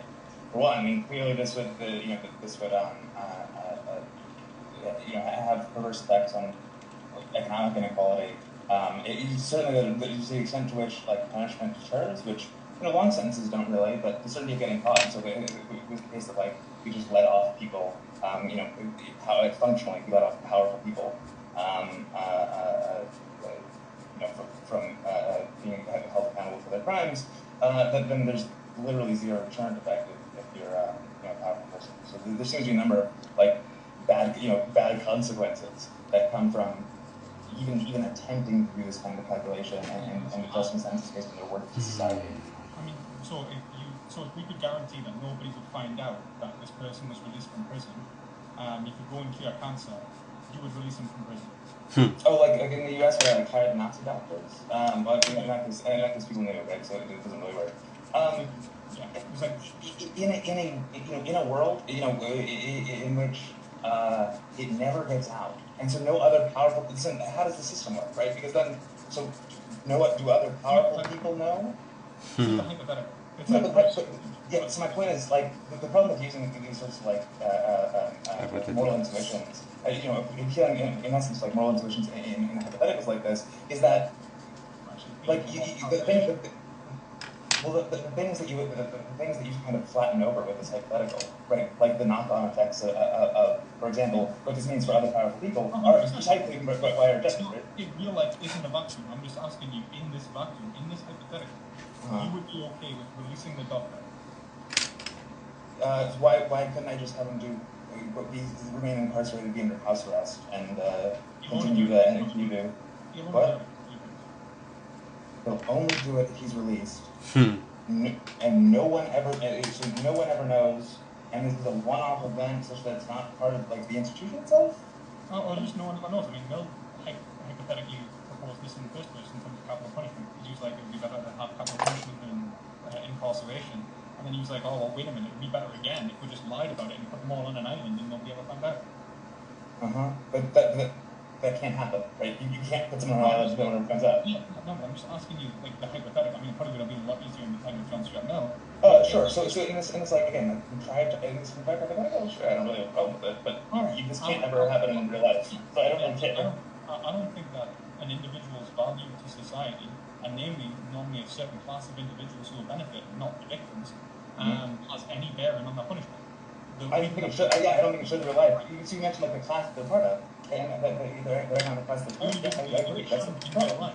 Yeah, but the only reason that you shouldn't in real life is because it wouldn't have that benefit of that class. Well, and it would exacerbate those class inequalities, which is bad, right? So yeah, that's the problem. Actually, I think in respect for everyone's time, we are going to move to closing statements. If you guys want to this will maybe answer that question as well. There was one more question for Lewis, but maybe I know Travis Joseph, he can maybe answer that after closing statements. So 5 minutes closing statement. Please don't interrupt each other. We'll start with perspective philosophy, and if you want to plug yourself, tell people where to find you at the end of that, you're welcome to as well. I will give you a signal at this means 3 minutes, like 3, and then I'll give you this, which means 1 minute, all right?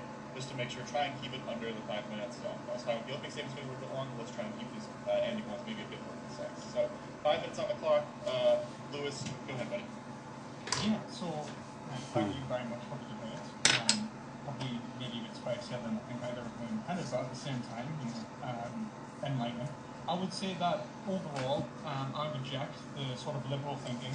I think that an individual's value to society has no bearing on that punishment in terms of deterrence, public safety, or essentially, anything that is not an attempt to restore the relationship between the two parties that was essentially violated. Since that relationship cannot be restored through normal restitution because of the quality difference in murder to other crimes, namely the infinite harm that it does to a party, the only restitution can be the life of the criminal. That essentially reinstalls the equality between agents. Now, if the individual decides that they would rather spend life in prison than necessarily have death, then that's fair enough. They get all the time they want and have an appeals process and the ability to engage in criminal justice as much as they want. I think that is absolutely expected, and I think everyone has the right to that.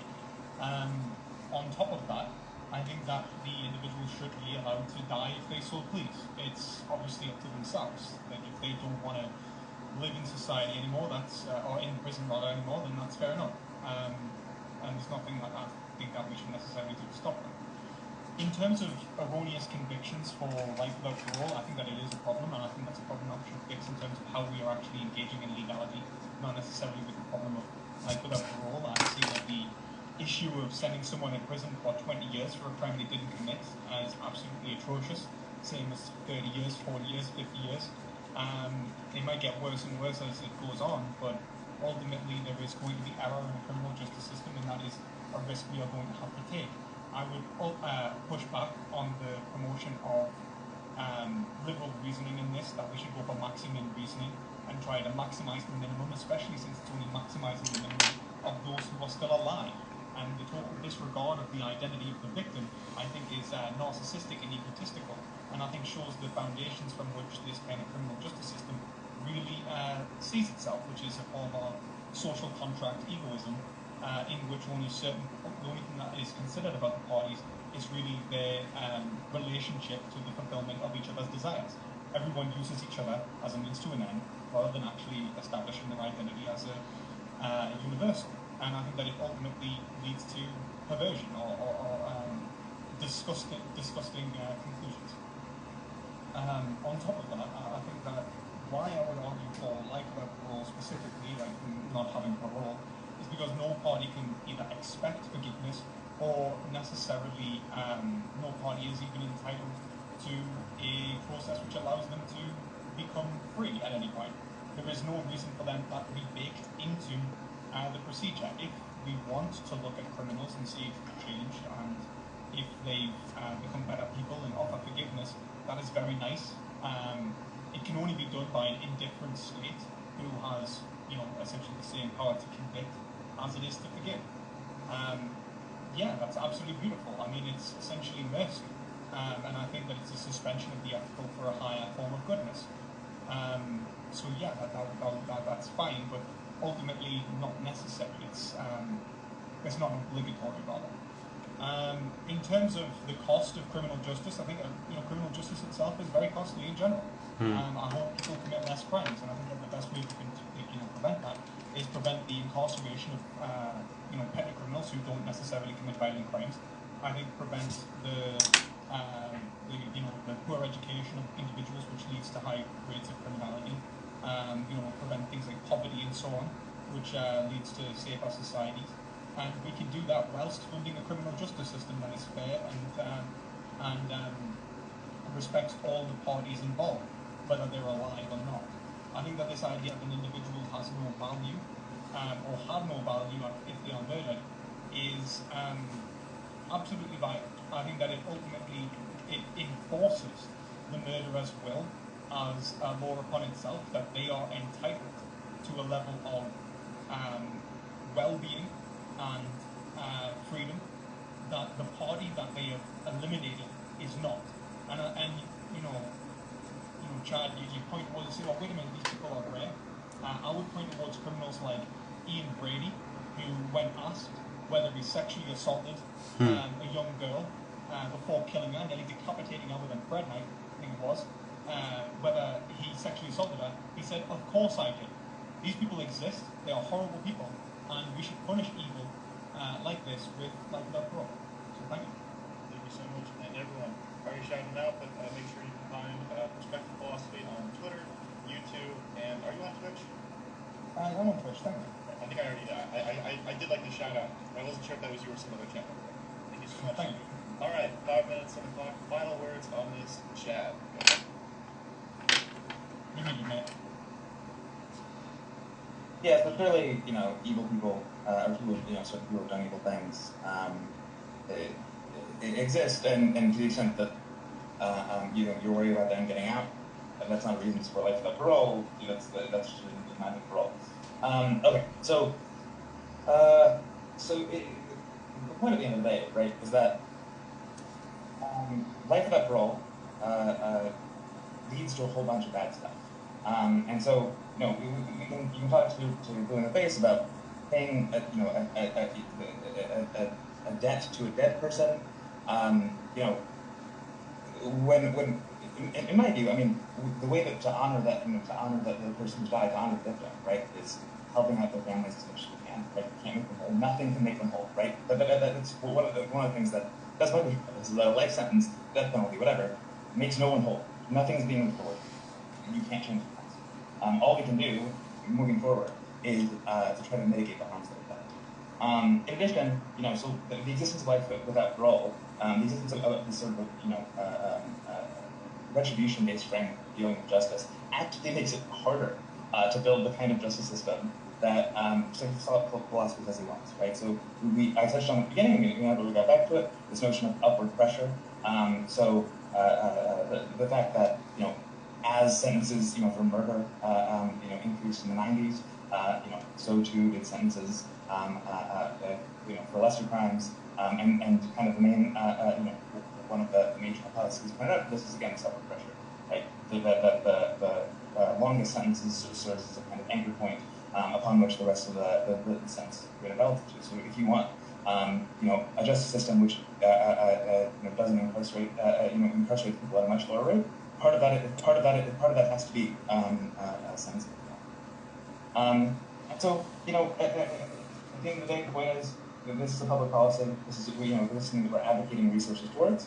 And these resources would be better spent, instead of turning our prisons into an arsenal, would be better spent, doing crime preventative measures, giving people addiction counseling, mental health counseling, putting money into the communities where crime is quite high, to increase the material abundance there, which decreases crime in itself. At the end of the day, locking people up, it does come at a cost somewhere, right? At somewhere there is an opportunity cost. It's not putting a price on anyone's life, but it isn't putting a price on the active choice to keep a bunch of elderly people locked up for what seems to me to be very little reason. And so, to the extent that we're worried about erroneous conviction, that seems to me to be especially given what a poor position people who have been locked up for murder generally are in. It seems like a really kind of insane bar to me to say that, like, oh well, the way that we're going to get around this is either someone from the outside who has a lot of material wealth is going to have to take pity on this person, put a lot of resources into helping them appeal or gathering evidence or these sorts of things. And these organizations exist. They're sorely underfunded. And this is probably one of them, building works death penalty. when it seems to me that a really great way of dealing with this probability of erroneous convictions is not handing out infinite punishments. It is to hand out lesser punishments, especially given that people, elderly people that would be letting out don't pose a risk to society. In fact, they can even benefit, benefit other people. You can call me like you can say this like liberal reasoning or whatever. To me, this reasoning sounds pretty reactionary. That there are just some evil people, and we have to punish the evil people. We just find out who the evil people are and punish them. At the end of the day, what I want to do is I want to help, victims when their time isn't alive. I want to help victims' families. I want to help prevent crime, help liberation future victims, and I see lots of roles in your jobs for that. That's why, most countries, the International Criminal Court and the European Commission on Human Rights, are all against it. Thank you so much, Chad. And where can everyone find you? Yeah, so you can find me on Twitter, Chad Not Chad on Twitter, or my podcast that I run. It's at Model. Yeah. Everybody should follow those guys. Thank you both for overall, I think, a pretty respectful, good conversation. Thank you both for and I really appreciate both of you. Chad, I know you said you had to go. And there was one question from Chad that I wanted to throw a perspective philosophy, but you're both under no obligation state. You have to so this is Chevy to Lewis. What do you think of Dworkin's theory that fundamental to justice is a principle of equal concern and respect for persons? And what this means in more concrete terms is the equal resources should be devoted to the life of each member of society.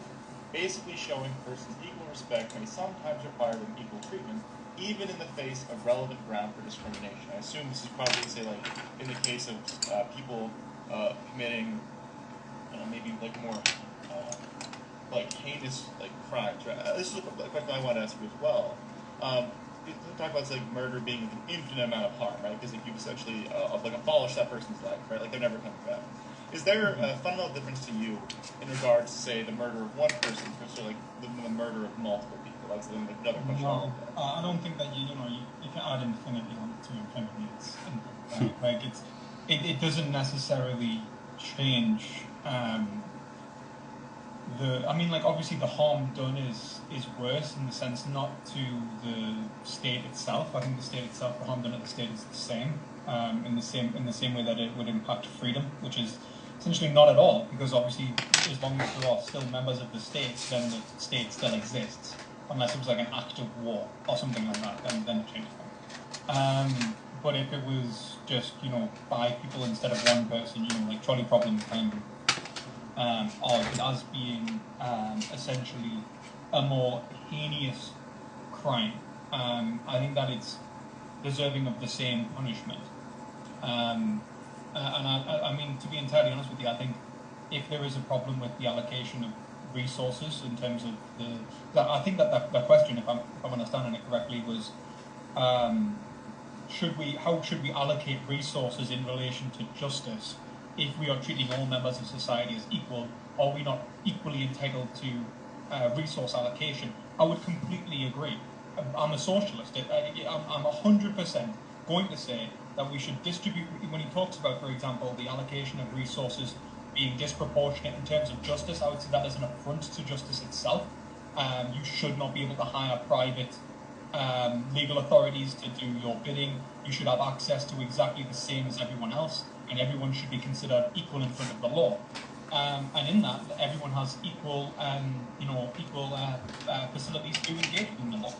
If you think that the criminal justice system is therefore then underfunded, I would recommend paying more tax and promoting a higher tax system to fund that. Good.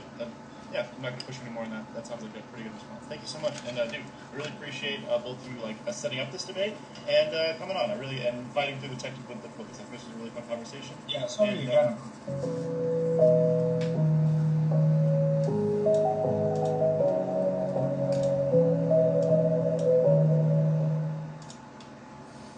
Hello everyone, and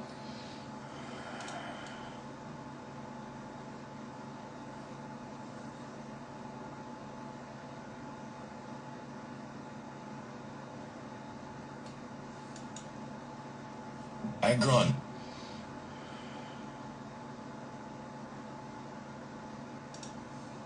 an incredible vegan activist who's done wonders for the community, has recently made a video on his position on animals' right to life. Cosmic Skeptic does remain vegan in this discussion, arguing that animals should be considered in the same way as humans, although I think the conclusions he reaches are false. Let's break down the video and talk about whether an animal does or does not have the right to life.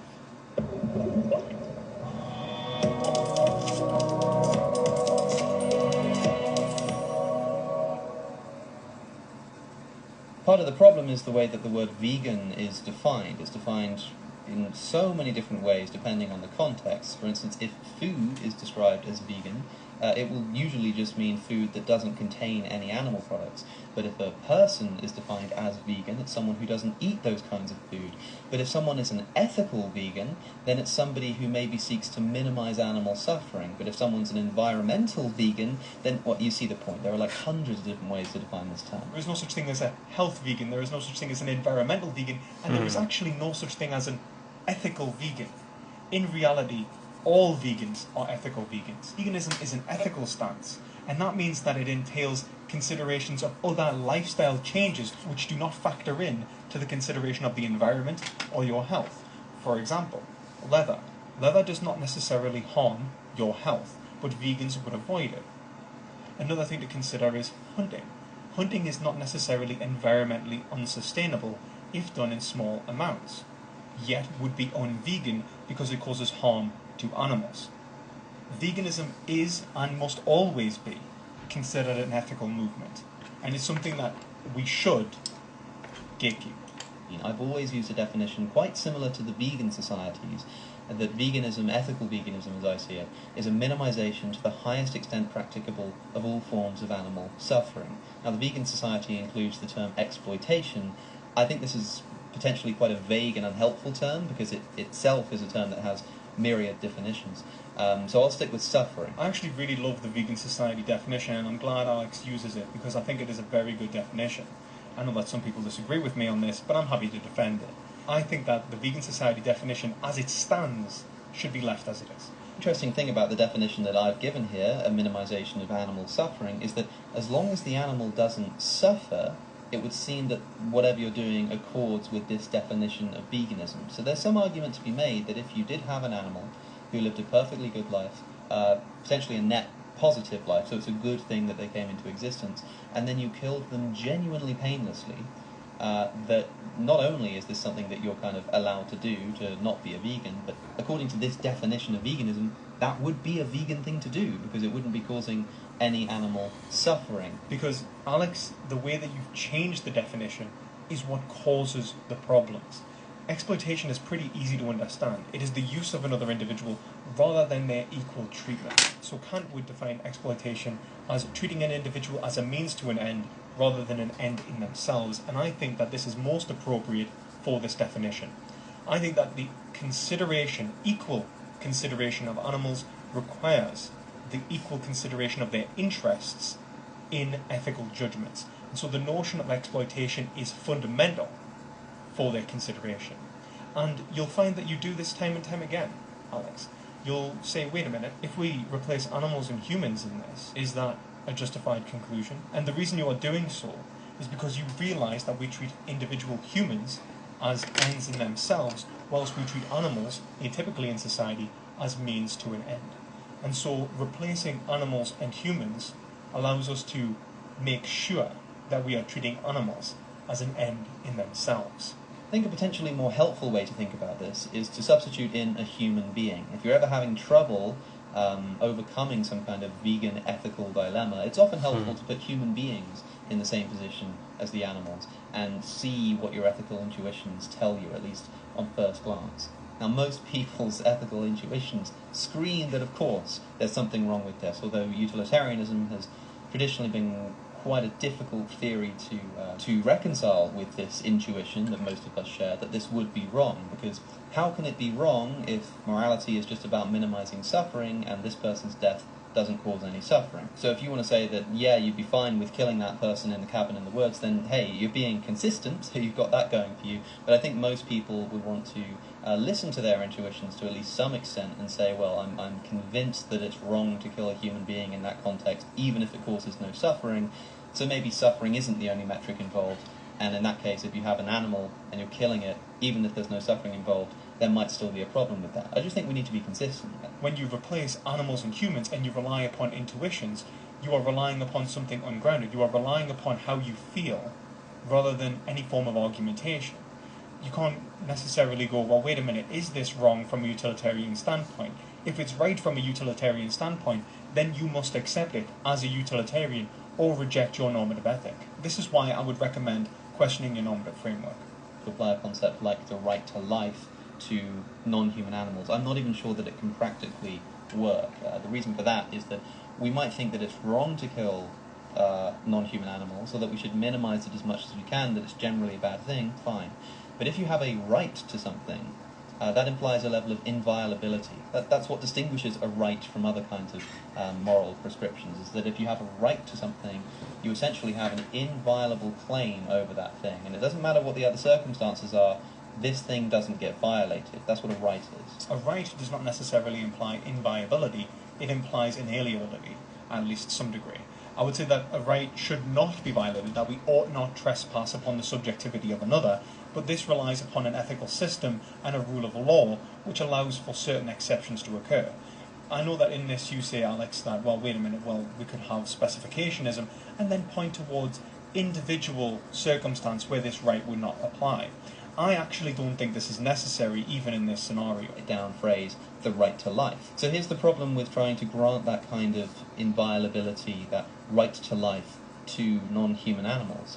As things currently stand, and this might not be the case in principle, I'm not really sure, I wouldn't want to say either way, but certainly in practice, it is currently impossible, not possible, to avoid killing animals in the production of food for human sustenance. Right? Now, of course, we can eat plants, but do bear in mind that growing plants, or all plant-based agriculture, involves animal death, not just from pesticides and habitat destruction, but also like the effect of transporting food, the environmental costs, all of this kind of stuff.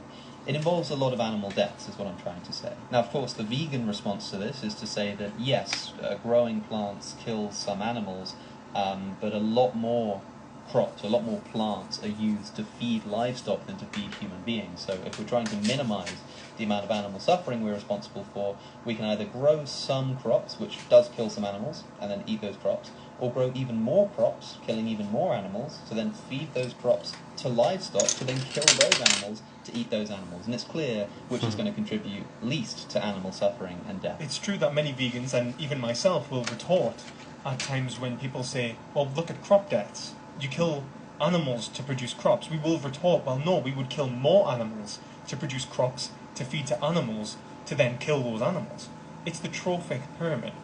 We have to kill more animals in crop deaths alone before we even reach the point of killing the livestock, because we need more energy to produce the cows, the chickens, and the pigs, from which we will then slaughter. And this is a good retort. But another retort is that we aren't intentionally killing these animals. These are accidental deaths which we are seeking to avoid. And I mean seeking to avoid. Vegans are against crop deaths if we can avoid them. We are actively looking for solutions for crop deaths. If you look at the work of Earthblin Ed, he is looking at alternative forms of agriculture to minimize the amount of lives taken in the production of crops. He's looking at things like vertical farming.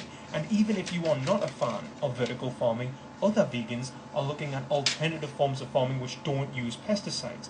Veganic farming, for example. There are numerous vegan movements set up to reduce crop deaths because we recognize that we ought respect the right to life of animals simpliciter. This includes the ones in crop production. However, we also have the obligation to feed ourselves and sustain ourselves in order to even engage in this ethical conversation. Think of human rights, like the right to life in a human context.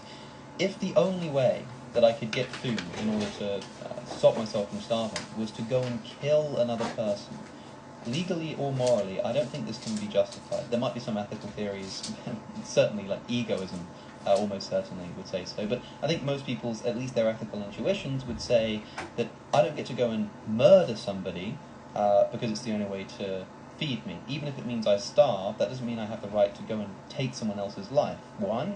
or potentially because they have this thing called the right to life. They have a right that I can't violate, even if it means that I'm going to starve to death. Let's say I need to murder them to steal their food or something like that. This isn't something we think is justified. If we were to apply that right to life to non-human animals, then now consider the animals that are killed in crop production. What we can point towards in this scenario is what is called the rule of double effect. Now, you point towards a scenario in which, well, if a human must kill an animal to survive, its right to life no longer applies. This is absolutely false. So what the rule of double effect teaches us is that at times when we have conflicting duties, we should choose the duty which is the highest order.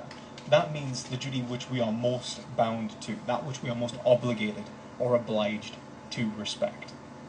This comes at points in which we have no choice but to respect one duty over another. For example, if an individual attacks you in the street and you have to defend yourself, do they have the right to life? Of course they do.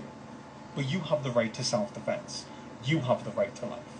It's not that they no longer have the right to life, it's that in respecting your right to life, in respecting your greater obligation to your right to life and your right to self-defense, that you are unfortunately forced to end their life, unless it can be avoided. And this is why we have use of force laws. You're not allowed to kill someone simply because they attack you. You have to use reasonable force, if possible, to deter the attacker or prevent them from harming you without using lethal force when necessary.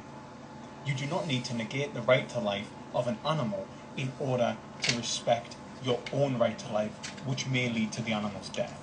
We'd have to say the same kind of thing. We'd have to say, if the only way for me to eat is to kill all of these animals, then I just can't eat because they have a right to life that cannot be violated. They're not threatening me in any way or anything like this. I'm going over to them and killing them in order to produce food to feed myself. So if they have a right to life, it means I can't do that. What does that mean? It means humankind will starve because, as I say, as things currently stand, we can definitely minimize animal death and suffering by eating plants, but we can't eliminate it. We can't get rid of animal death in even just plant-based agriculture. So if they had this right to life in the same way that humans do, we'd be in big trouble. And if you are being consistent here, Alex, you would come to the conclusion that because of agriculture causing deaths of humans, if we all have a right to life, then agriculture itself would be impossible. Driving cars would be impossible. Operating anything in society would be impossible. Agriculture is especially bad, being the most dangerous primary industry within the UK. Many deaths, not just caused from interaction with animals, but also from farm equipment itself, which is incredibly dangerous. Do we have the right to life if farmers die during crop production, Alex? Should we negate the human right to life? If you are going to be against rights itself and a rights-based approach, make that clear. Explain why you're against it, rather than say that an animal could not have the right to life. The problem. Think of human rights, like the right to life in a human context. If the only way that I could get food in order to stop myself from starving was to go and kill another person, legally or morally, I don't think this can be justified. But there are numerous examples in history in which people have used extreme measures, for example, killing another individual, to sustain themselves, and yet they have not went to prison. This is exactly the reason why if a vegan is on a desert island, yes, he can eat a pig. And this is exactly why I will say, if I'm on a desert island and it's me and somebody else, well then I'm sorry, but it's also somebody else. This isn't because I don't think they have the right to life, and this isn't because I wouldn't respect their right to life if I could respect it. If I could sustain myself on this island with them and we could mutually survive, then we ought to do so. But if not, then we are in a state of war, and normal ethics does not apply. Our rights are 100% based upon our institutions and our engagements with each other, our ability to satisfy our system of drives. In fact, this is why we have conflictions in duties when rights come into conflict. If I have a right to feed myself, but I'm in a society which is making me starve, then I am obligated to steal. But I'm also obligated to not steal because you have a right to private property. This is a tragic scenario. And this is what ethics seeks to overcome in our society. When we have to violate the rights of one individual to respect the rights of another, we can see that there must be some sort of institutional change that needs to be made in order to resolve and cease this conflict. And this is how ethics progress within a Hegelian institutional format. And it's worth noting that Hegel wrote the book, The Philosophy of Right. Right in German meaning legal rights. This whole philosophy is about abstract right and natural right. The right he believes is entailed in our very being. So you could just say that the non-human animal's right to life is a different kind of right to life to a human being. Maybe in a human context, I'm allowed to kill you only if you're threatening me, but in a non-human context, I'm allowed to kill you just if it's necessary for me to survive, or something like this. But if you're going to do that, then you're going to have to offer an analysis of rights that explains why one creature has this kind of right and one creature has this kind of right. And I think it also muddies the term right to life and makes it vague and essentially something that changes depending on who it applies to. The whole point of having this system of rights is that, for instance, in human rights, the idea is that if you're a human, you have this right. That's it. No questions asked. It's simple. The same right to life applies. If it's necessary for survival, and it means that we have to fight and kill each other to survive, I think that we are justified in doing so. And this is not controversial. This has happened throughout history. If we're being honest with ourselves, if our society had some sort of catastrophic level event, doomsday apocalypse, zombie apocalypse level event, in which no supplies are available, the only supplies exist in the hands of a few people who will not share them, and we are forced to take action in order to survive, we are absolutely justified in doing so. I would not argue that this was the same as being a murderer in a normal context. Clearly, the social scenario is different. Clearly, the normal ethical rules of society are breaking down. This is an extreme, and this has no applicability upon whether we can respect the right to life of an individual within our normal contemporary society. Just as if we have the option to respect an animal's right to life in terms of crop production, we ought to do so. We should be looking for modes of farming to replace our current means of farming to reduce crop deaths. So I don't really think it's probably a helpful thing to do to argue that animals have a right to life, certainly not in the way that humans do.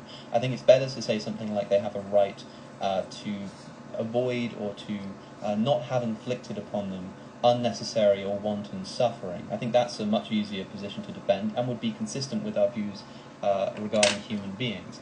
Ironically, Alex, I don't think that this is an easier position to defend, precisely for the reason that you are pushed in the debate with Armin Navabadi to concede that killing an animal would be justified so long as it didn't suffer and no other animals witnessed it being killed. This is something I absolutely disagree with, and in my debate with Armin Navabadi, presented a position in which considered the right to life of the animal and considered its interests within a narrative framework. Just because an animal's not self-conscious, just because an animal doesn't think towards the future, doesn't mean its future doesn't matter. Because it has a right to life. Because its life is valuable inherently. So Alex, although I appreciate the video, I think you've totally misunderstood what rights actually entail. Rights aren't inviolable. In fact, they're inalienable. Even from an individualist approach like yourself, where you're coming from maybe a liberal standpoint, rights can be violated and trespassed upon so long as they're compensated. Robert Nozick talks about this in relation to the principle of compensation and the right to property. Our rights can be violated under certain circumstances. This doesn't mean that rights don't exist. It just means that we can have obligations which supersede our obligations to other rights at times. This is ultimately to respect what is right. What is right is what is rational and reasonable to do. And sometimes that means resolving a conflict between two duties on one duty alone and having to consider that over another duty. I consider my right to life before I consider an animal's right to life, or before I consider the right to life of a random stranger who's attacking me. This is where we're at, and this is what rights are about, and this is how rights are legally established. Alex, if you ever want to have a conversation about this, or if you want to have a discussion or anything, and you find any of my positions wanting, you know I always welcome it, and I hope you, the audience, have learned why animal rights are not negated because of crop production, or animal rights are not negated because of contexts, which may mean we need to respect one duty over another. Human rights and animal rights are identical in this, and I hope this has been made clear. Thank you to all my Gold Soul patrons on Patreon for making this possible. It would not be done without you guys. Thank you for watching, and as always, try to gain some perspective.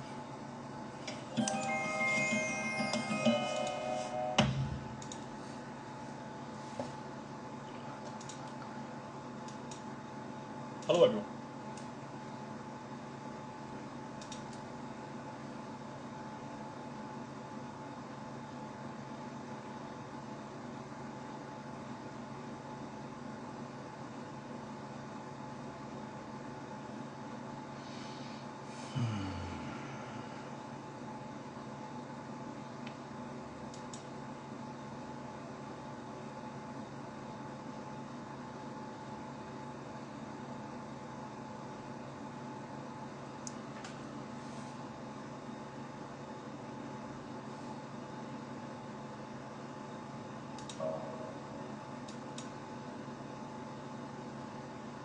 Hello, everyone, and welcome to another episode of Perspective Philosophy, where we try to better our perceptions of the world through philosophical discussion. So, in today's episode, I'm going to be responding to that tweet. That one, because yeah, I think that Sean Head is wrong about that, and it's actually a really common mistake to make in philosophy. So I thought that, rather than just get mad on Twitter, as I would normally do, and spend hours wasting my life on a platform which I truly, truly loathe, but you know, I established my identity nonetheless, as all of us need to, I thought I would explain why it's wrong. So, yeah, and I'm glad you like the new intro. Hello everyone. Thanks very much. It's a great intro. It's made by Cartoon Network. Anyway, so, so yeah, if you want to look at that tweet. So, oh my god, it's me. Okay, so we are natural meat eaters. No, we're not. But let's just imagine we are. So we are natural meat eaters. We are not natural animal eaters. We bang our own species. There's no reason to bang animals except for some kind of hedonistic freak. Well, one, there's a few things to come in there. I mean, like, one, like, assuming hedonism isn't some sort of, like, hedonistic freaks aren't natural, right? Like, that's one thing, right? Animals typically act on their impulses and desires without, you know, moral qualms in the first place. So, you know, if an animal did want to have sex with another species, they would do it, and that would be natural. But moreover than that, when we talk about something being natural and that being a justification, we should think about it, whether this is a real justification. So think of it like this. Vaccines are not natural. Yet, Siobhan Head, I'm assuming, is pro-vaccination.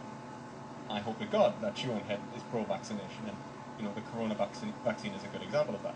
Or how about, you know, flying, driving cars, using toilets, not living in the woods. All of these things are artificial or unnatural. Yet we would not say that these are necessarily bad or wrong. And on the inverse, can we say that all natural behaviours are good?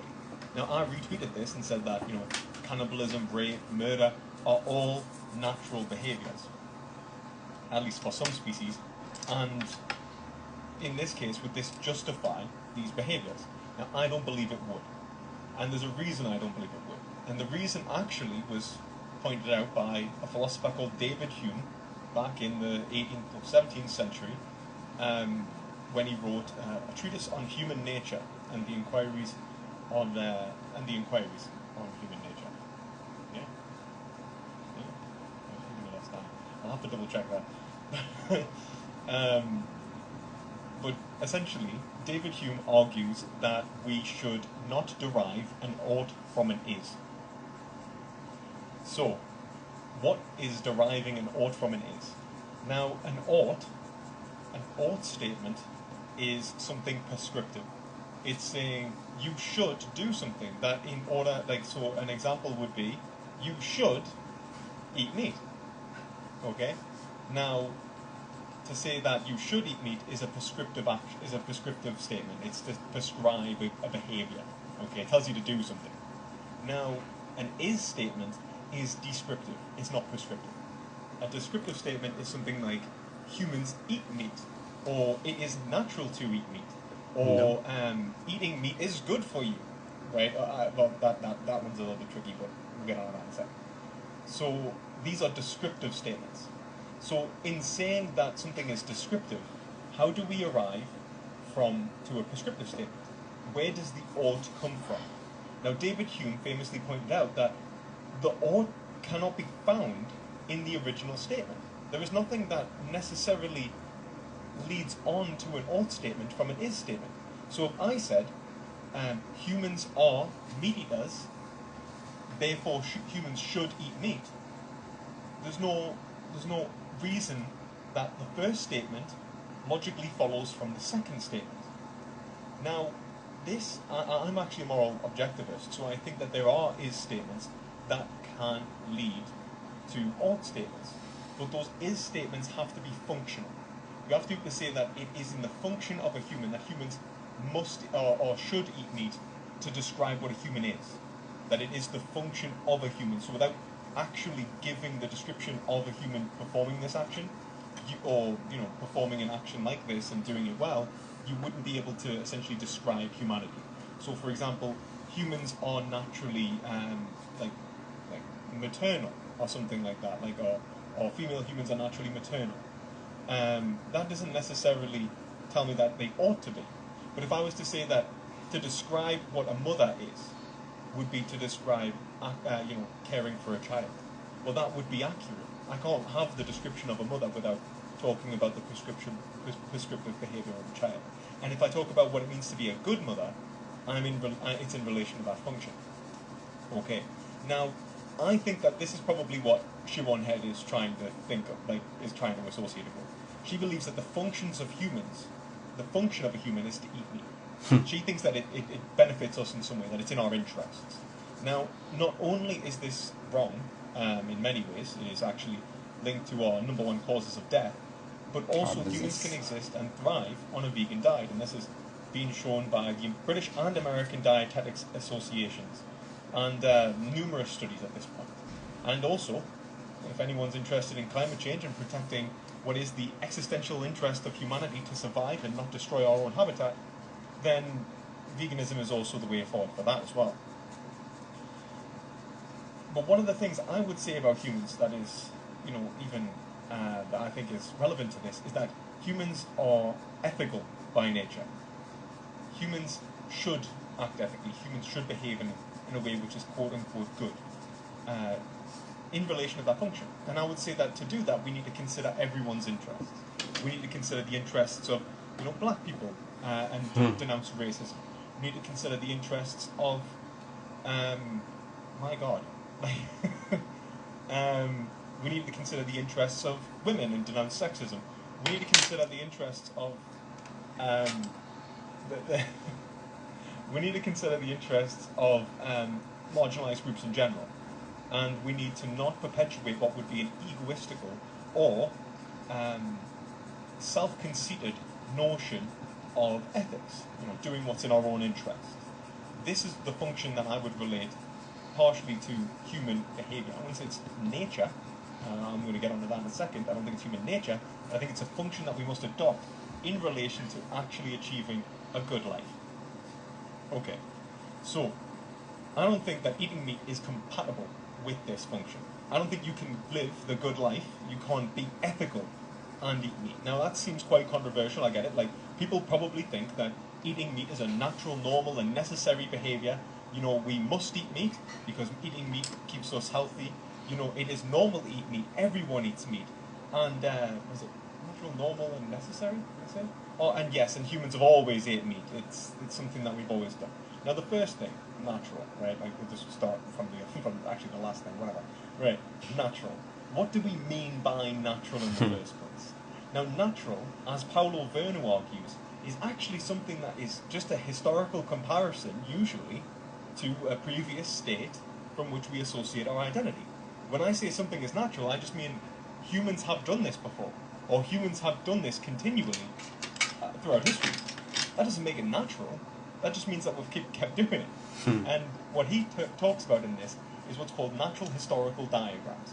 So when we compare culture to culture, we create a diagram and we try to perpetuate some notion of human nature. Well, in reality, there is no reason to accept this as human nature. There's no reason to accept this as being as a necessary component of what it means to be human. Is a vegan human? Yes. I don't think most people would say that a vegan was actually lacking the component characteristics of humanity. I mean, unless perhaps if they died and they ceased to exist, you'd say, well, no, vegans aren't human because vegans are dead. But vegans don't die. Vegans typically live long, healthy, happy lives. And so there's no reason to believe that there is anything unnatural about eating a vegan diet and about living a vegan lifestyle. And the same thing with meat eating. Is there a reason to believe that it is natural to eat meat? There are cultures around the world that have actively rejected the concept of eating meat. In contemporary times, rather, there is, the Adventist vegans. In history, you can look to Buddhists and Sikhs that have long-standing traditions of avoiding meat, dairy, and eggs, and depending upon the traditions, some are vegan, some are vegetarian, and there's a lot of cultures with this. There's no reason to believe that this behaviour is characteristically human, and there's no reason to believe that it's necessary in terms of medicine either, in terms of our physical health and our physiology. In fact, I mean, if you look at something like things like the length of our intestines, the size of what canines, I mean, like a cat, like a tiny little cat has canines about the size of ours. But even if we denounce the fact that canines don't necessarily determine meat eating, we can see that we aren't really very well adapted to eating meat. And we are also able to see that even if we were well adapted to eating meat, we can still thrive, because we're omnivorous, on a plant-based lifestyle. So there's no reason to say that this need be accepted in terms of our behaviour. The next thing is normal. Well, if we look at history, norms and conventions have never actually aligned with what we actually should do. A lot of the times, norms and conventions have led us astray from what we now know to be ethically right. A good example is slavery. It was normal to own a slave. Or in the past, sexism. It was normal to be sexist. It was normal to see women as lesser than men. The ancient Greeks, for example, thought it was normal to see men as superior to women. And actually, funnily enough, were so far on that point that they believed, many argued, that homosexuality was actually a superior form of sexuality because it was two men in a relationship, and men are better than women. And I think that example is just great, because I think it just shows how much norms and conventions can genuinely structure an individual's conceptions of morality. An individual judges right and wrong not based off what is actually right and wrong, but what they have conceived of as right and wrong in relation to the traditions from which they have been raised. Now, in contemporary times, we understand